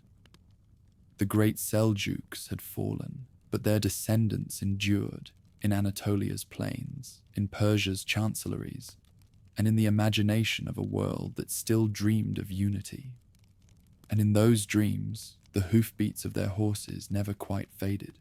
Long before the fall of the great Seljuks, the seeds of renewal had already taken root in the west. Across the mountains of Anatolia, where the plains of Asia met the sea, a new branch of the dynasty had begun to grow, one shaped by exile, war, and the slow fusion of cultures. It would inherit the name Seljuk, yet its heart would beat to a different rhythm. The Sultanate of Rum, meaning Rome, took its name from the land it claimed. The former Byzantine territories now under Turkic rule. Its founder, Süleyman ibn Kutulmish, was a cousin of Alp Arslan, descended from a line once denied the Seljuk throne. Excluded from power in Persia, he turned westward and built an empire from the wreckage of another. Around 1077, amid the ruins left by Manzikert, he declared his independence and made Nicaea his capital. Anatolia in those years was a land of chaos and opportunity. Byzantine authority had collapsed beyond the Bosporus. Garrisons deserted, peasants fled, and nomads claimed the fields. Into this vacuum came waves of Turkic settlers, warriors, herdsmen, artisans, and families who had followed Alp Arslan's armies from the east. They built villages where imperial estates had stood and raised mosques from the stones of fallen churches. Over time, the landscape itself began to change. Greek villages took Turkic names. Christian farmers adopted the language of their new lords, and the call to prayer echoed beside the tolling of distant bells. Suleiman ruled as both warrior and diplomat. He recognized the Abbasid Caliph in Baghdad, seeking legitimacy that the Byzantines could not give, yet he also negotiated with Constantinople when convenience required. His ambition extended beyond Anatolia. In 1086, he marched south into Syria, hoping to seize Aleppo and link his dominion with the broader Seljuk world. There, his fortune turned. Trapped between rival Turkish princes, Suleiman fell in battle. His death fractured the young sultanate, but not its destiny. For decades afterward, Anatolia was contested ground. The Crusaders marched through it, carving their bloody road toward Jerusalem, while Byzantine emperors sought to reclaim what had been lost. Yet amid this turbulence, the Seljuks of Rum endured. Their leaders learned the art of survival, allying when they could, resisting when they must. By the early 12th century, under Seljuk Arslan I and his descendants, the Sultanate began to cohere into something more than a frontier kingdom. Its capital shifted from Nicaea to Konya, a city rising from the bones of ancient Iconium. There, the architecture of Persia met the masonry of Byzantium. Domes crowned with turquoise tiles rose above Roman arches, and caravanserai lined the roads like sentinels of stone. Persian secretaries managed the chancery, while Greek artisans built palaces for their new masters. The result was not imitation, but synthesis, a fusion that would give Anatolia its lasting character. The sultans of Rum inherited the Seljuk military tradition, yet they adapted it to the terrain they ruled. Their armies mixed mounted archers with local infantry, Christian mercenaries with Turkic tribesmen, warfare in Anatolia was less about annihilation than endurance, raids, sieges, shifting alliances. Against the Byzantines, the sultans fought as often with treaties as with swords. Against the Crusaders, they alternated between conflict and trade, supplying horses, grain, and guides to armies that might one day turn against them. By the middle of the 12th century, the Sultanate had grown strong enough to define its own destiny. Masud I, reigning from 1116 to 1156, consolidated control over central Anatolia and rebuilt the cities ravaged by decades of war. Under his direction, caravan routes reopened from Konya to Kayseri and onward to the Black Sea. Trade flowed once again, silks from Iran, furs from the steppes, glass from Syria.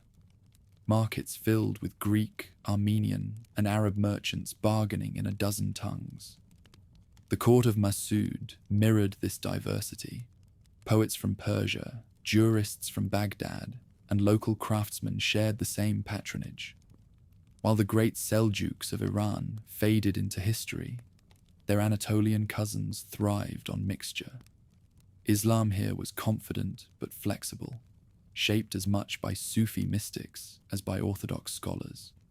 The dervish orders, traveling preachers and poets, began to spread across the countryside, binding Turkic tribes and urban dwellers alike in a common spiritual language.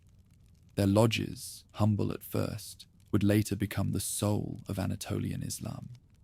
The sultans, though born of nomadic stock, embraced the permanence of cities.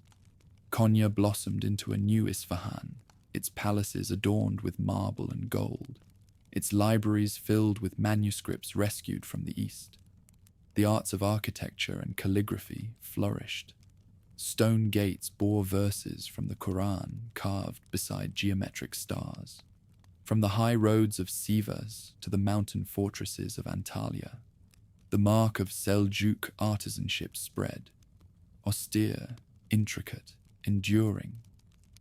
Yet even as the Sultanate of Rum reached maturity, it remained a world in balance between threat and opportunity.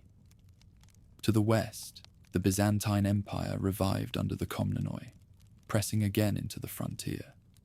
To the east, the Danish Mendids, a rival Turkic dynasty, challenged Konya's supremacy.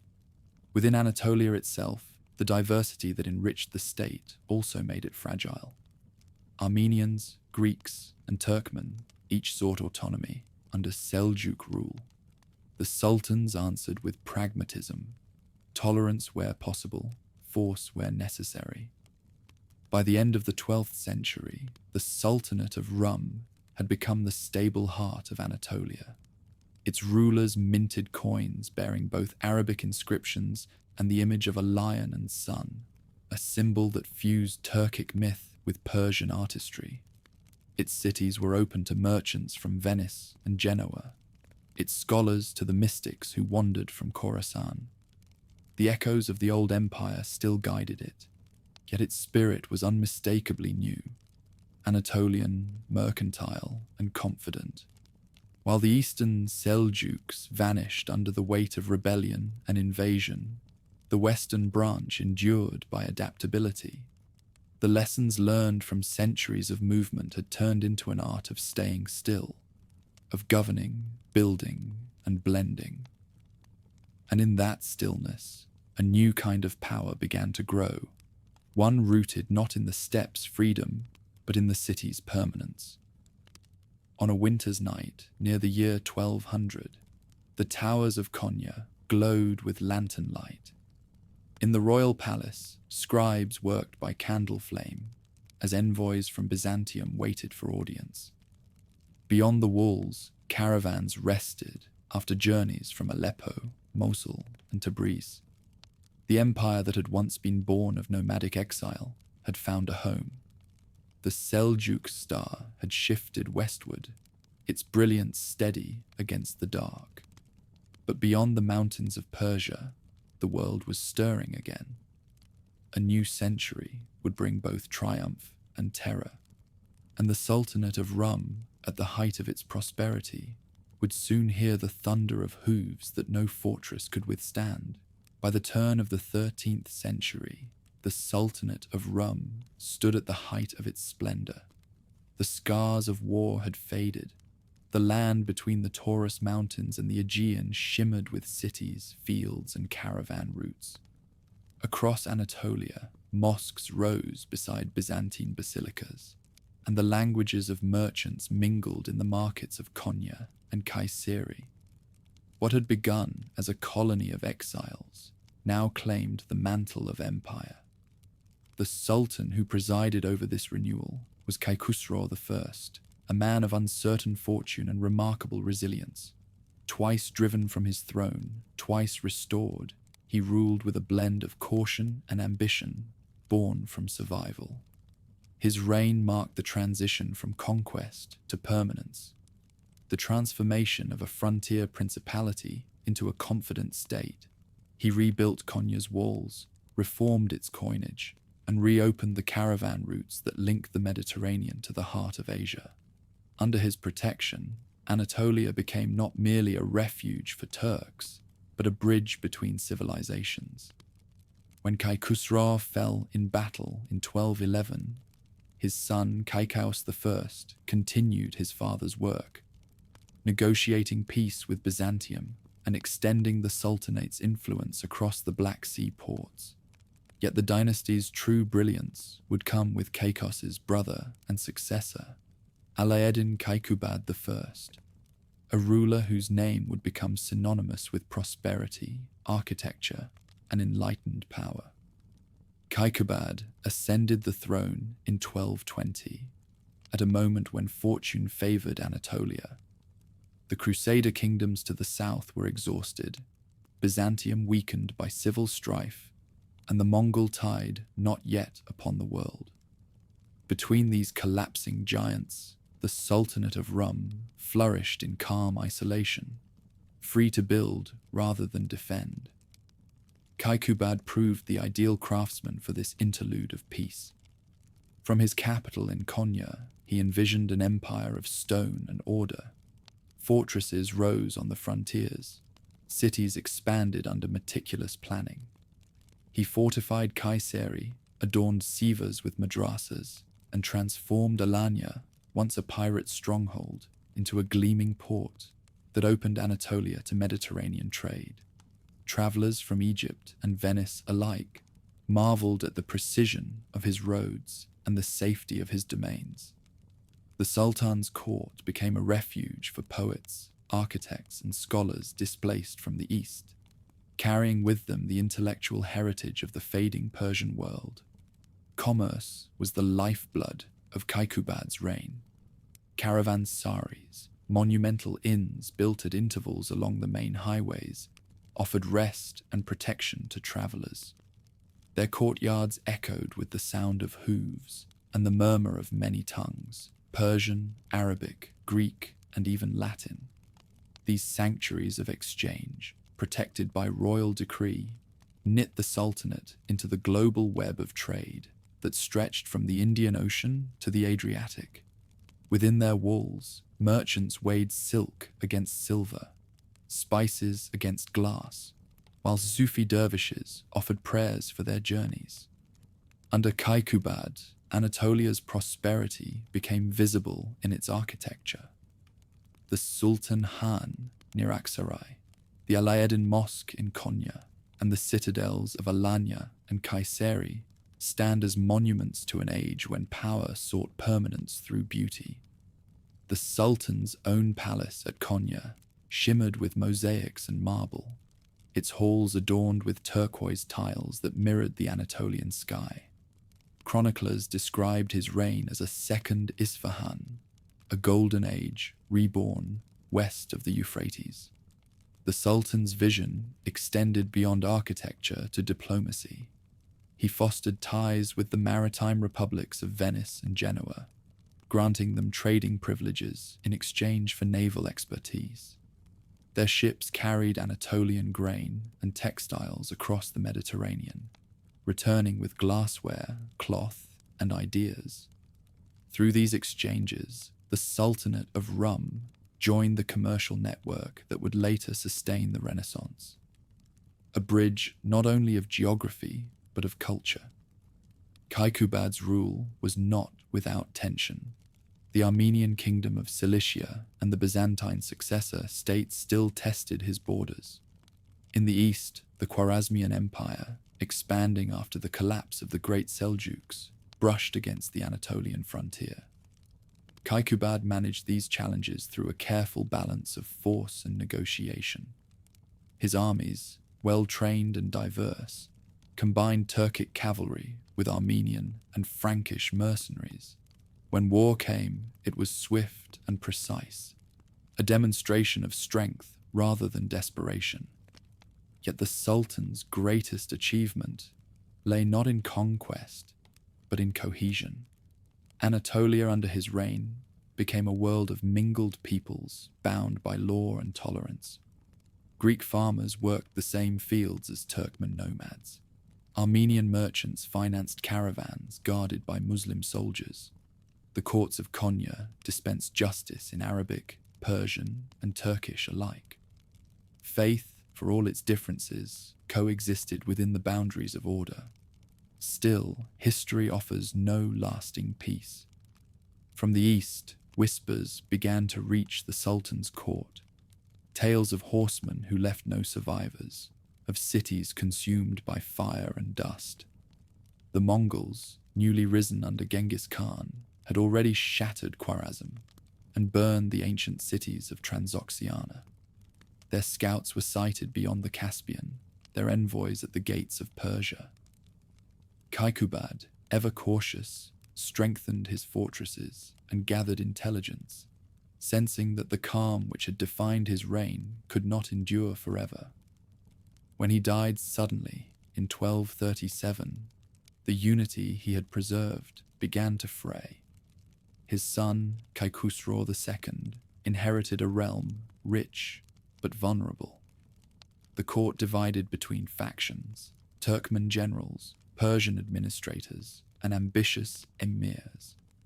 The merchants still filled the bazaars, the scholars still lectured in madrasas, but beneath the surface of wealth and confidence, fear began to move like an undercurrent. By the early 1240s, the Mongols had reached the edges of Anatolia. Refugees from the east poured into Konya, carrying stories of slaughter and submission. Khusro, though brave, lacked his father's steadiness. He marshaled his forces and sought alliances. But against the tide approaching from the steppes, even courage would not suffice. In the spring of 1243, the Sultan's banners gathered near the town of Kursidar. There, in the mountain passes of eastern Anatolia, the age of Seljuk prosperity would meet its reckoning. For nearly 2 centuries, the sons of the steppe had ruled from palaces of marble and faith. Now, another generation of horsemen was coming, harder, hungrier, and unstoppable. The sound of their approach was already echoing through the valleys. Across the high ridges of eastern Anatolia, wind carried rumors faster than caravans. Traders from Tabriz spoke of entire provinces erased, of citadels swallowed by fire, of armies that advanced like a moving horizon. In the caravanserais of Sivas and Erzurum, men whispered of an empire that obeyed no sultan or caliph, a storm of horsemen whose banners bore no god but conquest. Their name passed from mouth to mouth until even the shepherds of the Taurus knew it, the Mongols. In Konya's marble halls, the news arrived wrapped in disbelief. To Sultan Khusro II, heir of Kaikubad's glory, these stories sounded like old travelers' tales, the exaggerations of frightened men. His realm was rich, his fortresses secure, and his army the largest since Malik Shah. Yet wealth can be a veil for weakness. The prosperity his father had built had softened the resolve of those meant to defend it. Ministers quarreled, emirs envied one another, and soldiers, long untested, preferred ceremony to hardship. Far to the east, the truth had already arrived.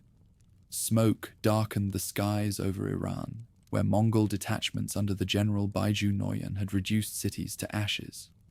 They moved with an efficiency that defied imagination. No disorder, no mercy, no pause. Their siege engines were dragged across mountains. Their scouts mapped roads once thought impassable.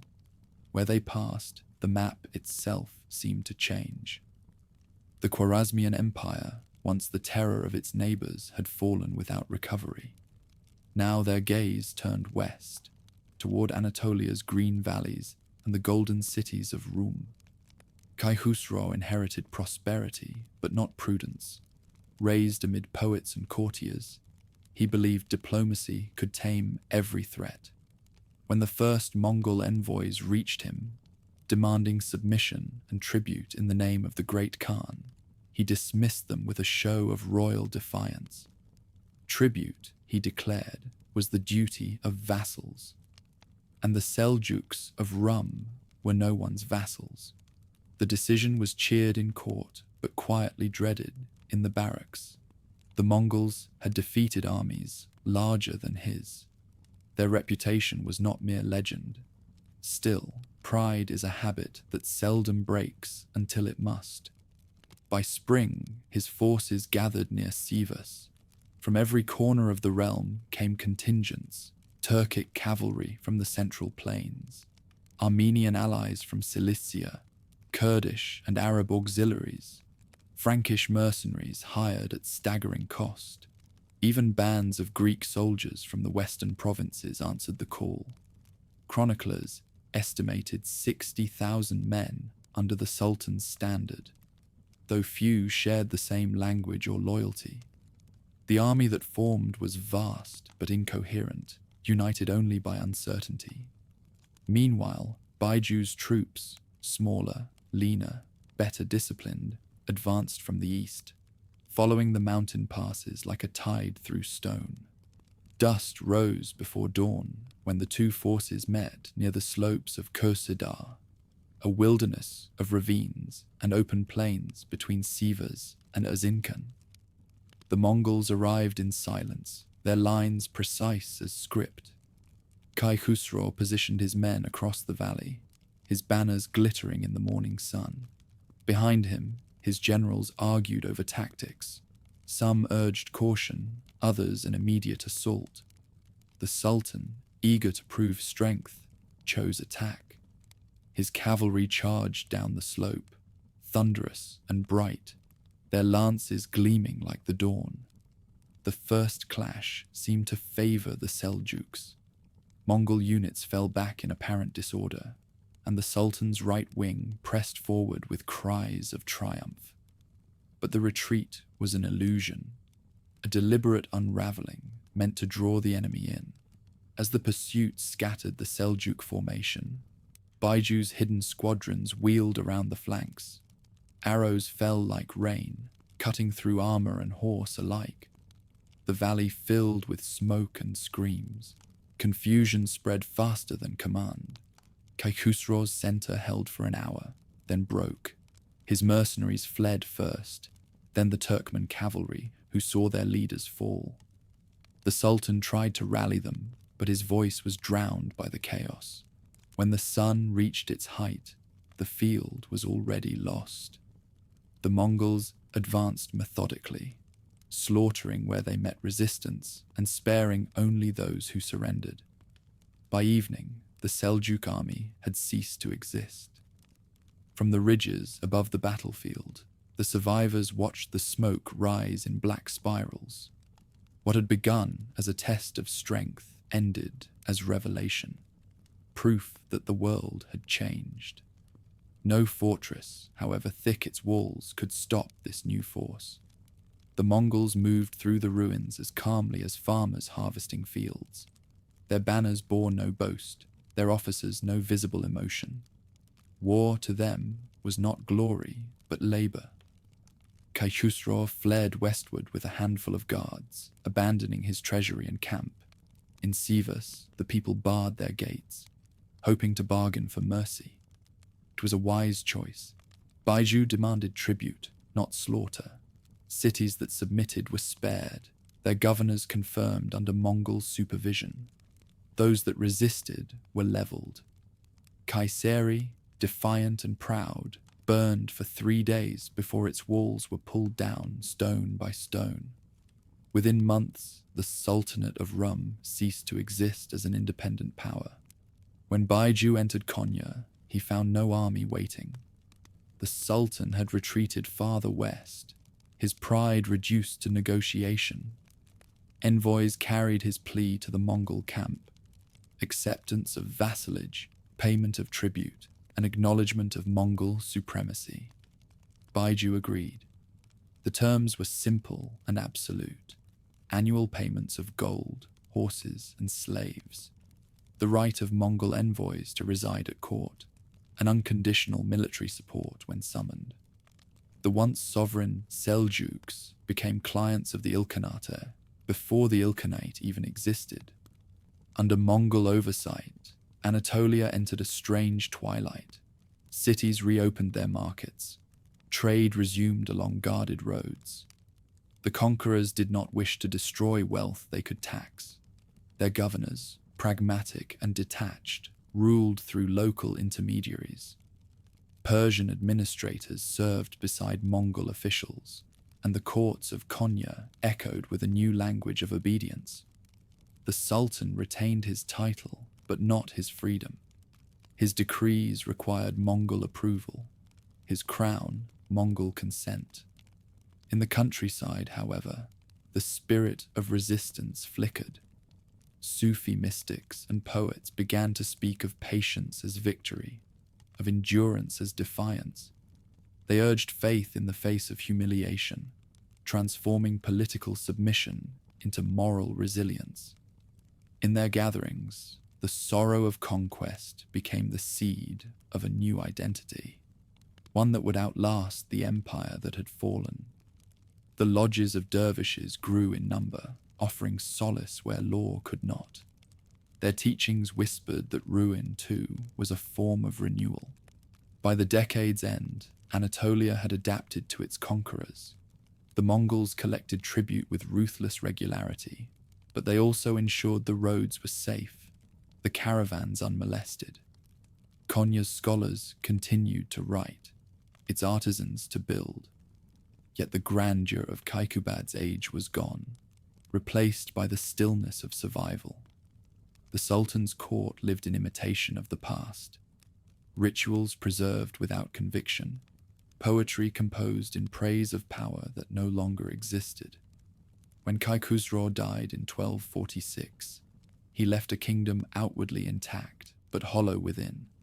His sons were too young to rule, his emirs too divided to unite. The Mongol yoke, though light at first, tightened as the decades passed. Each generation paid its tribute and called it peace. From the vantage of history, the Battle of Köse-Dağ stands not only as a defeat, but as a transformation. It marked the moment when the Seljuks ceased to be masters of their fate and became instruments in the shaping of a new world. Under Mongol rule, Anatolia remained a land of trade and learning, but the direction of its destiny had shifted forever. In the long perspective of centuries, that defeat preserved what victory might have destroyed. The Mongols brought devastation, yet their order kept Anatolia from disintegration. Through them, the region absorbed influences from China, Persia, and the Steppe, blending them into a single Anatolian fabric.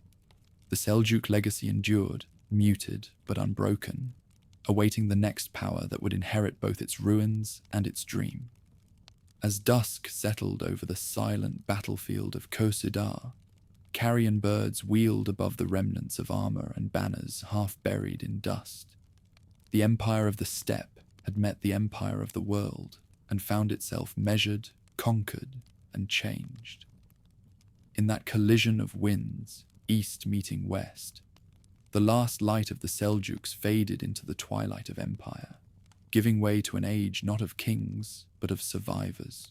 In the years following Köse-Dağ, The scribes of Konya continued to copy decrees whose authority ended at the city gate.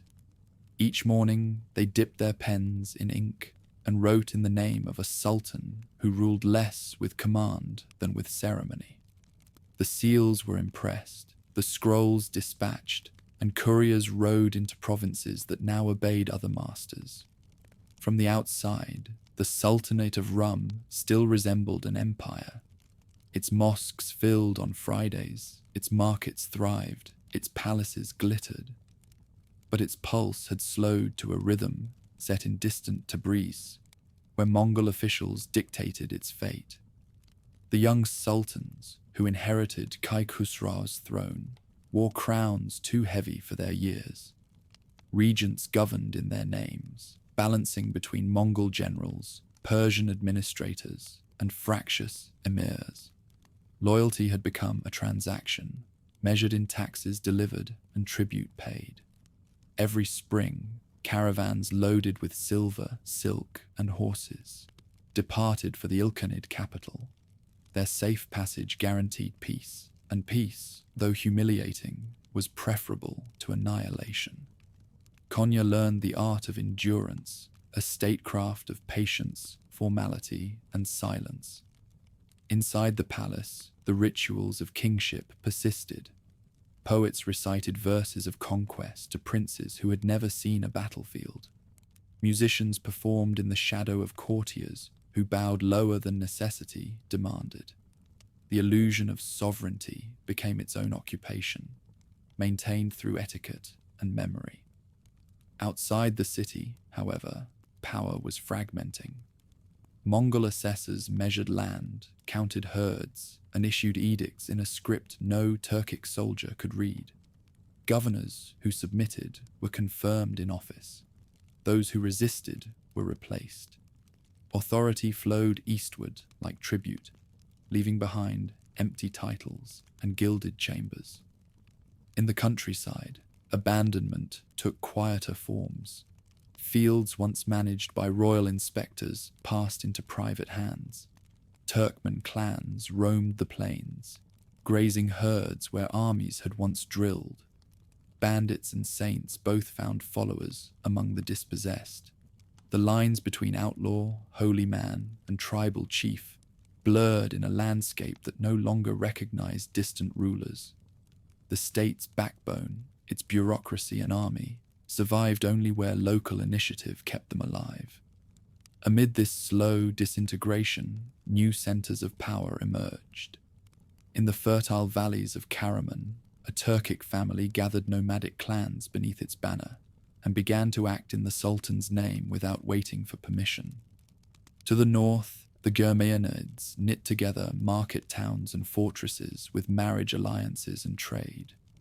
Along the southern coast, Menteşe and Aden established maritime principalities, equipping small fleets that preyed on Christian and Muslim shipping alike. None claimed independence outright. Each paid token homage to Konya and the Ilkhanids, while governing as they pleased. Urban life adapted to this new order with remarkable agility. The caravans still moved, though their guards now swore loyalty to local lords instead of royal inspectors. Inns and caravanserais became the connective tissue of a fragmented world. Their keepers enforced a fragile peace.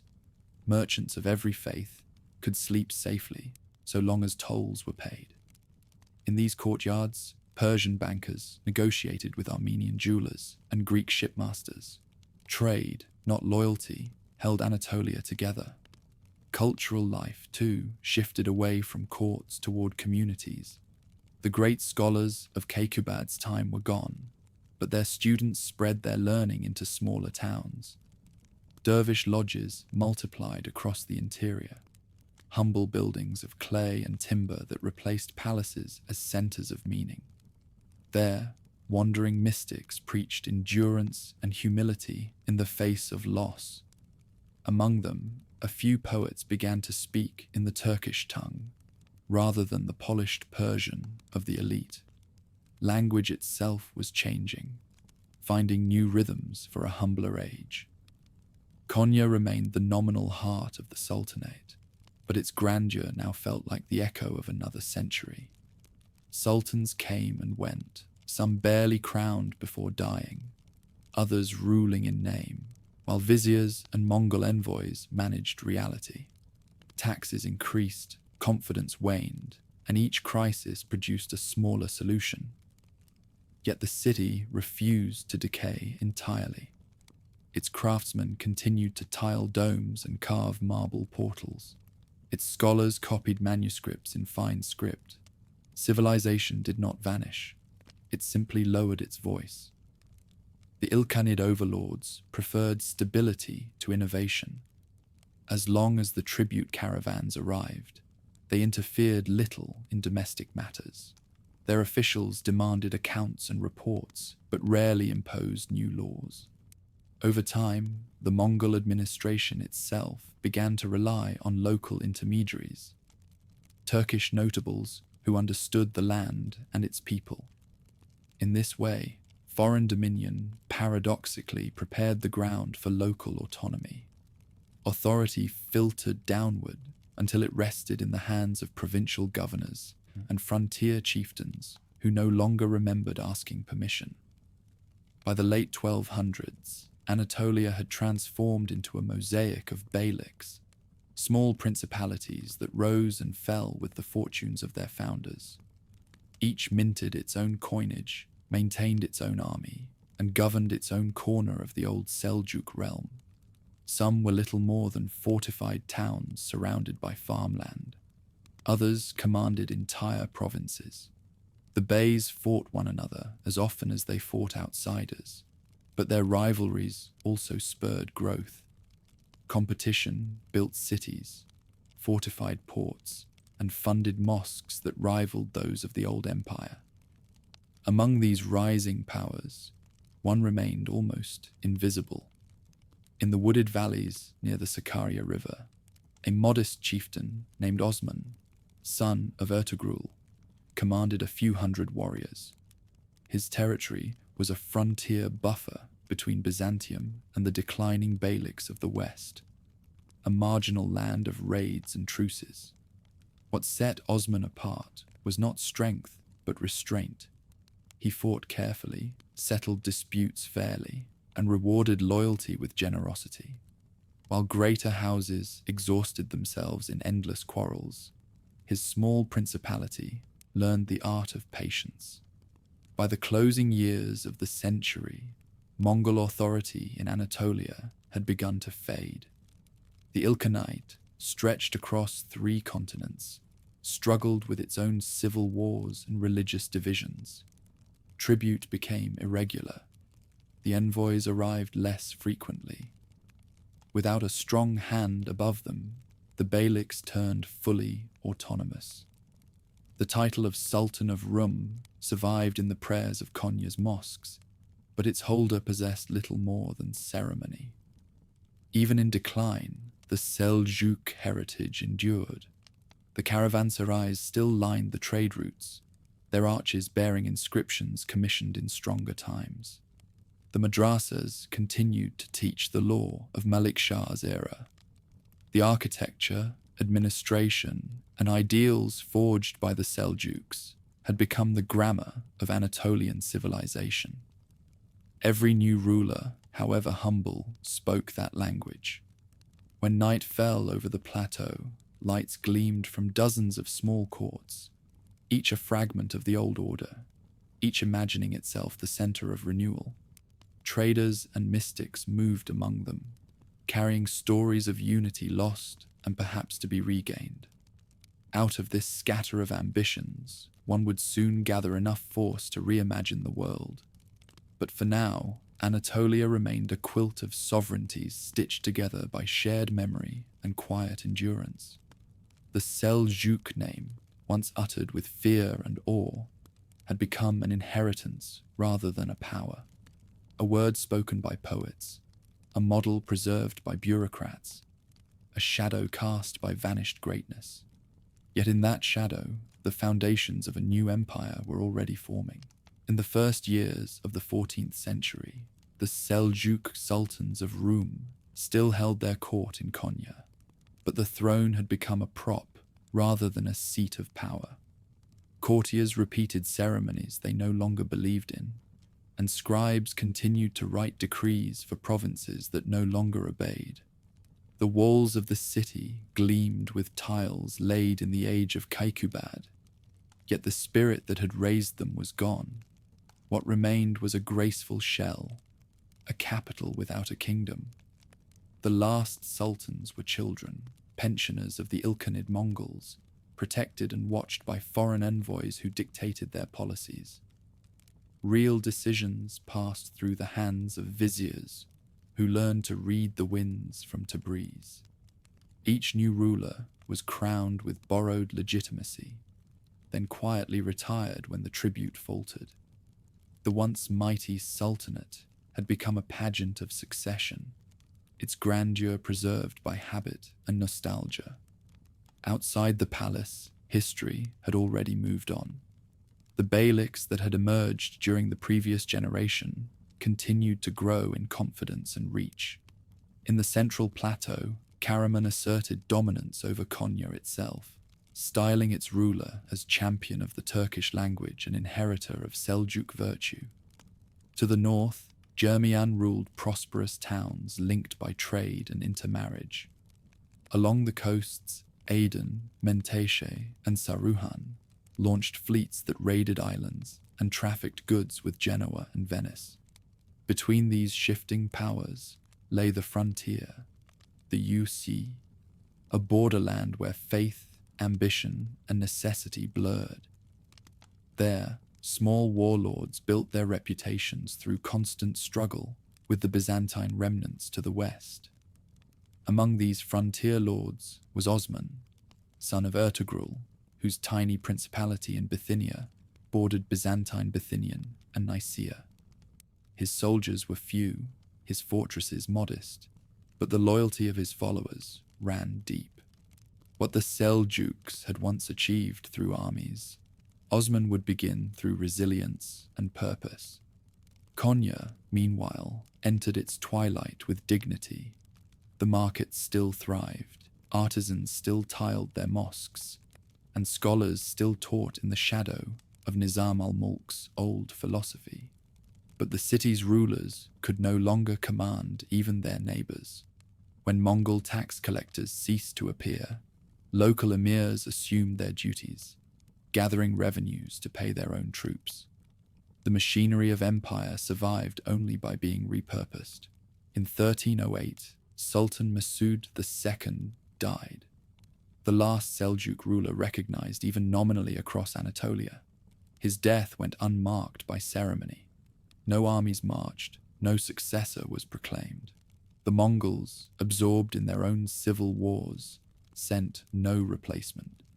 For the first time in nearly 3 centuries, Anatolia had no central authority to invoke the name of Seljuk.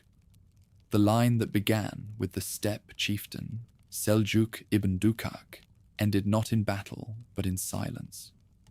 Across the peninsula, the new lords understood what this meant. Independence was now a fact rather than a claim. In Karaman, the emir's scribes drafted decrees in Turkish instead of Persian, declaring it the language of sovereignty. In Aden and Menteşe, shipwrights worked under the crescent banner alone, unburdened by distant allegiances.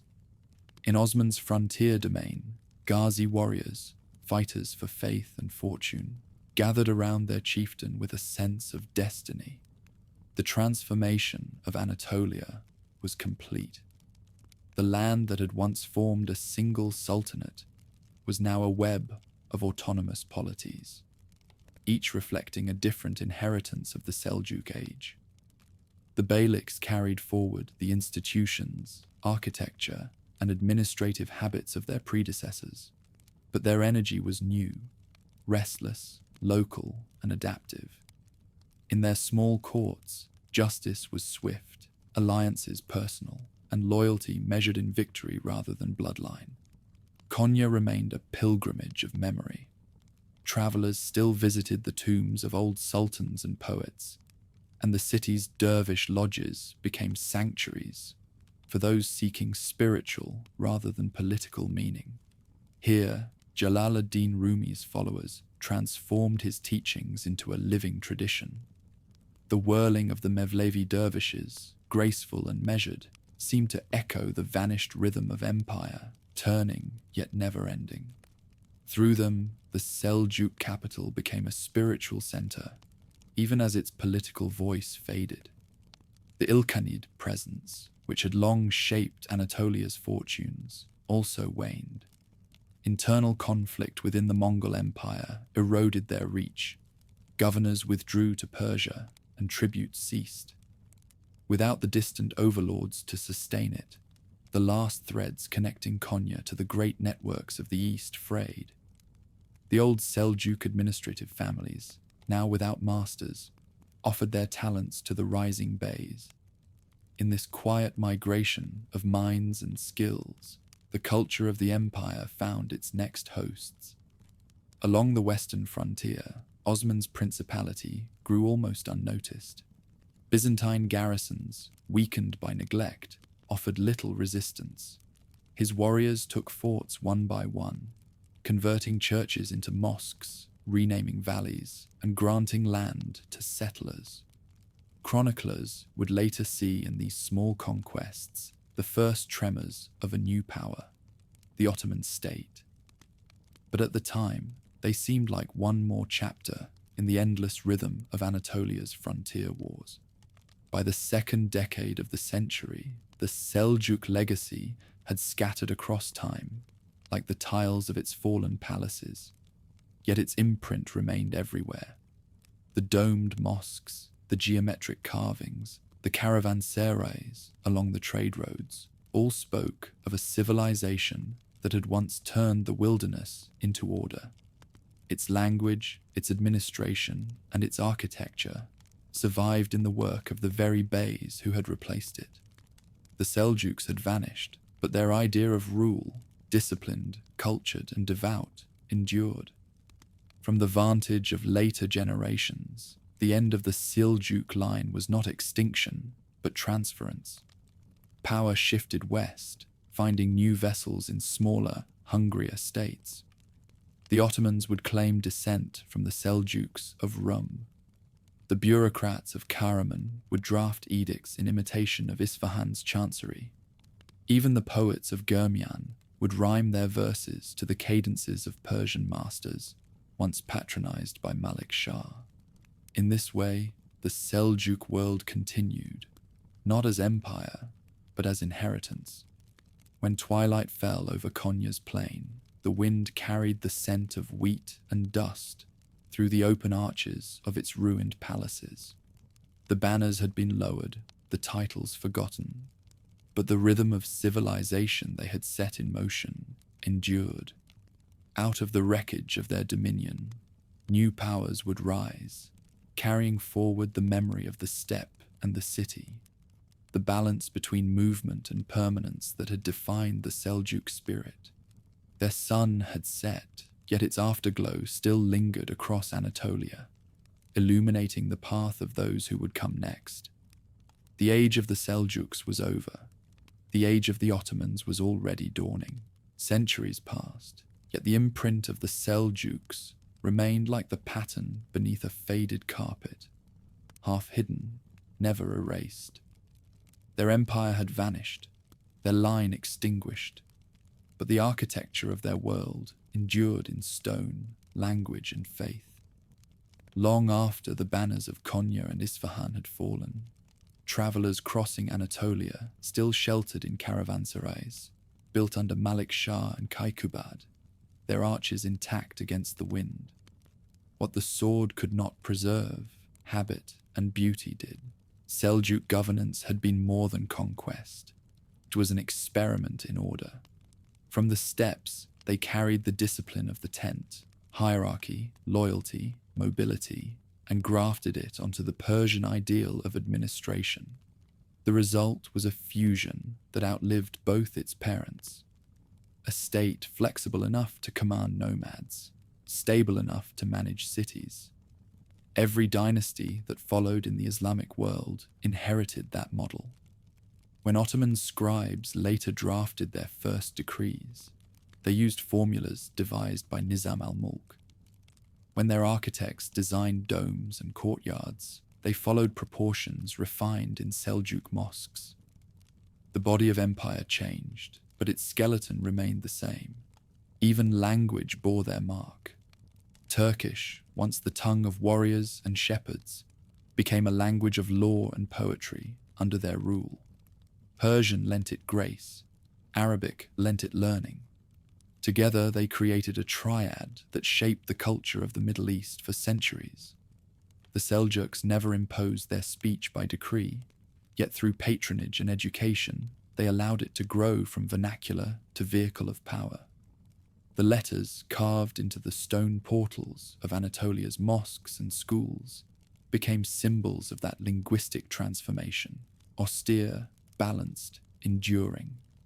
Faith, too, acquired new dimensions under their protection. The Seljuk Age restored Sunni Islam to political preeminence after centuries of division. Their patronage of the Nizamiya schools anchored religious education in law and philosophy rather than dogma. From those academies emerged thinkers who defined the theology of the next half-millennium. Al-Ghazali, with his synthesis of reason and revelation. Fakhr al-Din al-Razi, with his intricate commentaries. In their classrooms, faith became a discipline of mind as much as of heart. Yet the Seljuk legacy was not limited to orthodoxy. Alongside the jurists and theologians flourished the mystics, ascetics and poets who sought the divine through experience rather than argument. Their rise was no accident. The disruption of conquest, the displacement of tribes, and the collapse of certainties created a hunger for inward stability. In Anatolia, that hunger found its voice in Jalal ad-Din Rumi.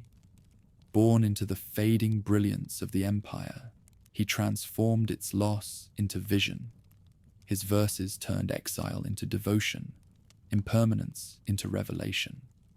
The whirling dervishes of Konya, moving in circles beneath domes the Seljuks had built, carried forward not merely a religion, but a rhythm, the turning of worlds within worlds. Architecture embodied this same balance between movement and rest. In their buildings, geometry became a theology of endurance.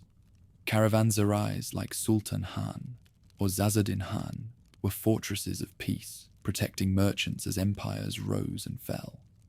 Their walls combined Persian symmetry, Turkic sturdiness, and Byzantine masonry, each block a treaty between civilizations. The mosques of Isfahan, Sivas, and Konya translated the vastness of the steppe into stone. Their domes mirrored the sky under which the Seljuks had first learned freedom. Even the modest village schools and tomb towers carried this sense of measured grace, the confidence that faith could be built, not only believed. Their artistic sensibility reached beyond ornament into meaning. The Seljuks favored restraint over excess, repetition over novelty. Patterns unfolded like prayers, a single motif turned again and again, revealing infinite variation within unity. This aesthetic discipline became the signature of Islamic art from Cairo to Samarkand. To build as the Seljuks built was to acknowledge the divine in precision, the same belief that guided their astronomers and mathematicians. Their influence crossed frontiers they never conquered. In the Crusader states, Latin chroniclers wrote admiringly of their discipline and law. In Byzantium, craftsmen adopted Seljuk tilework and metal inlay. In the east, the Mongols employed former Seljuk architects to raise their own capitals. The world that had feared their armies soon borrowed their artisans. Even as conquerors vanished, their builders and scholars remained indispensable. If their political unity dissolved, their administrative genius survived intact. The system of Ikkutai land grants, refined under Malik Shah, shaped fiscal policy across the Islamic world. It provided the financial backbone for armies, the stability of rural life, and the link between soldier and state. Later rulers inherited not only its mechanism, but its philosophy. The belief that good governance required balance between nomad and city, frontier and center. That balance became the secret of the Ottoman centuries to come. In the quiet centuries that followed their fall, the Seljuks became less a dynasty than a memory of ideal rule. Chroniclers portrayed them as just kings, protectors of scholars, and champions of Islam's unity. Their faults were softened by time, their divisions forgotten. To recall their empire was to remember a moment when order seemed possible, when law, art, and faith spoke the same language. That memory outlasted its truth, yet it gave coherence to the centuries that followed. Theirs was also a spiritual legacy of paradox. They began as steppe warriors who believed destiny rode on horseback, yet ended as patrons of libraries and observatories. They arrived with the restlessness of nomads and departed leaving cities that stood for stability.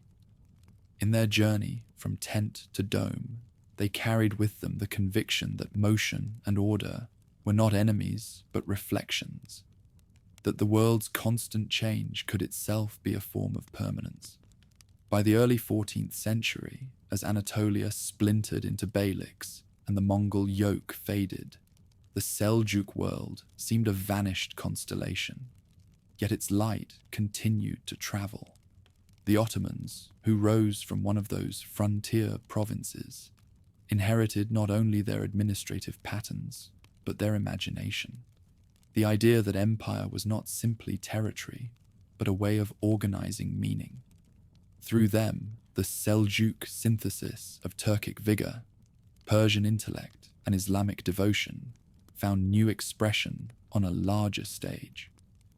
When scholars later traced the genealogy of civilization across the Middle East, they found the Seljuks everywhere, in the arches of mosques, in the formulas of government, in the verses of poets, and in the whispered prayers of wandering dervishes.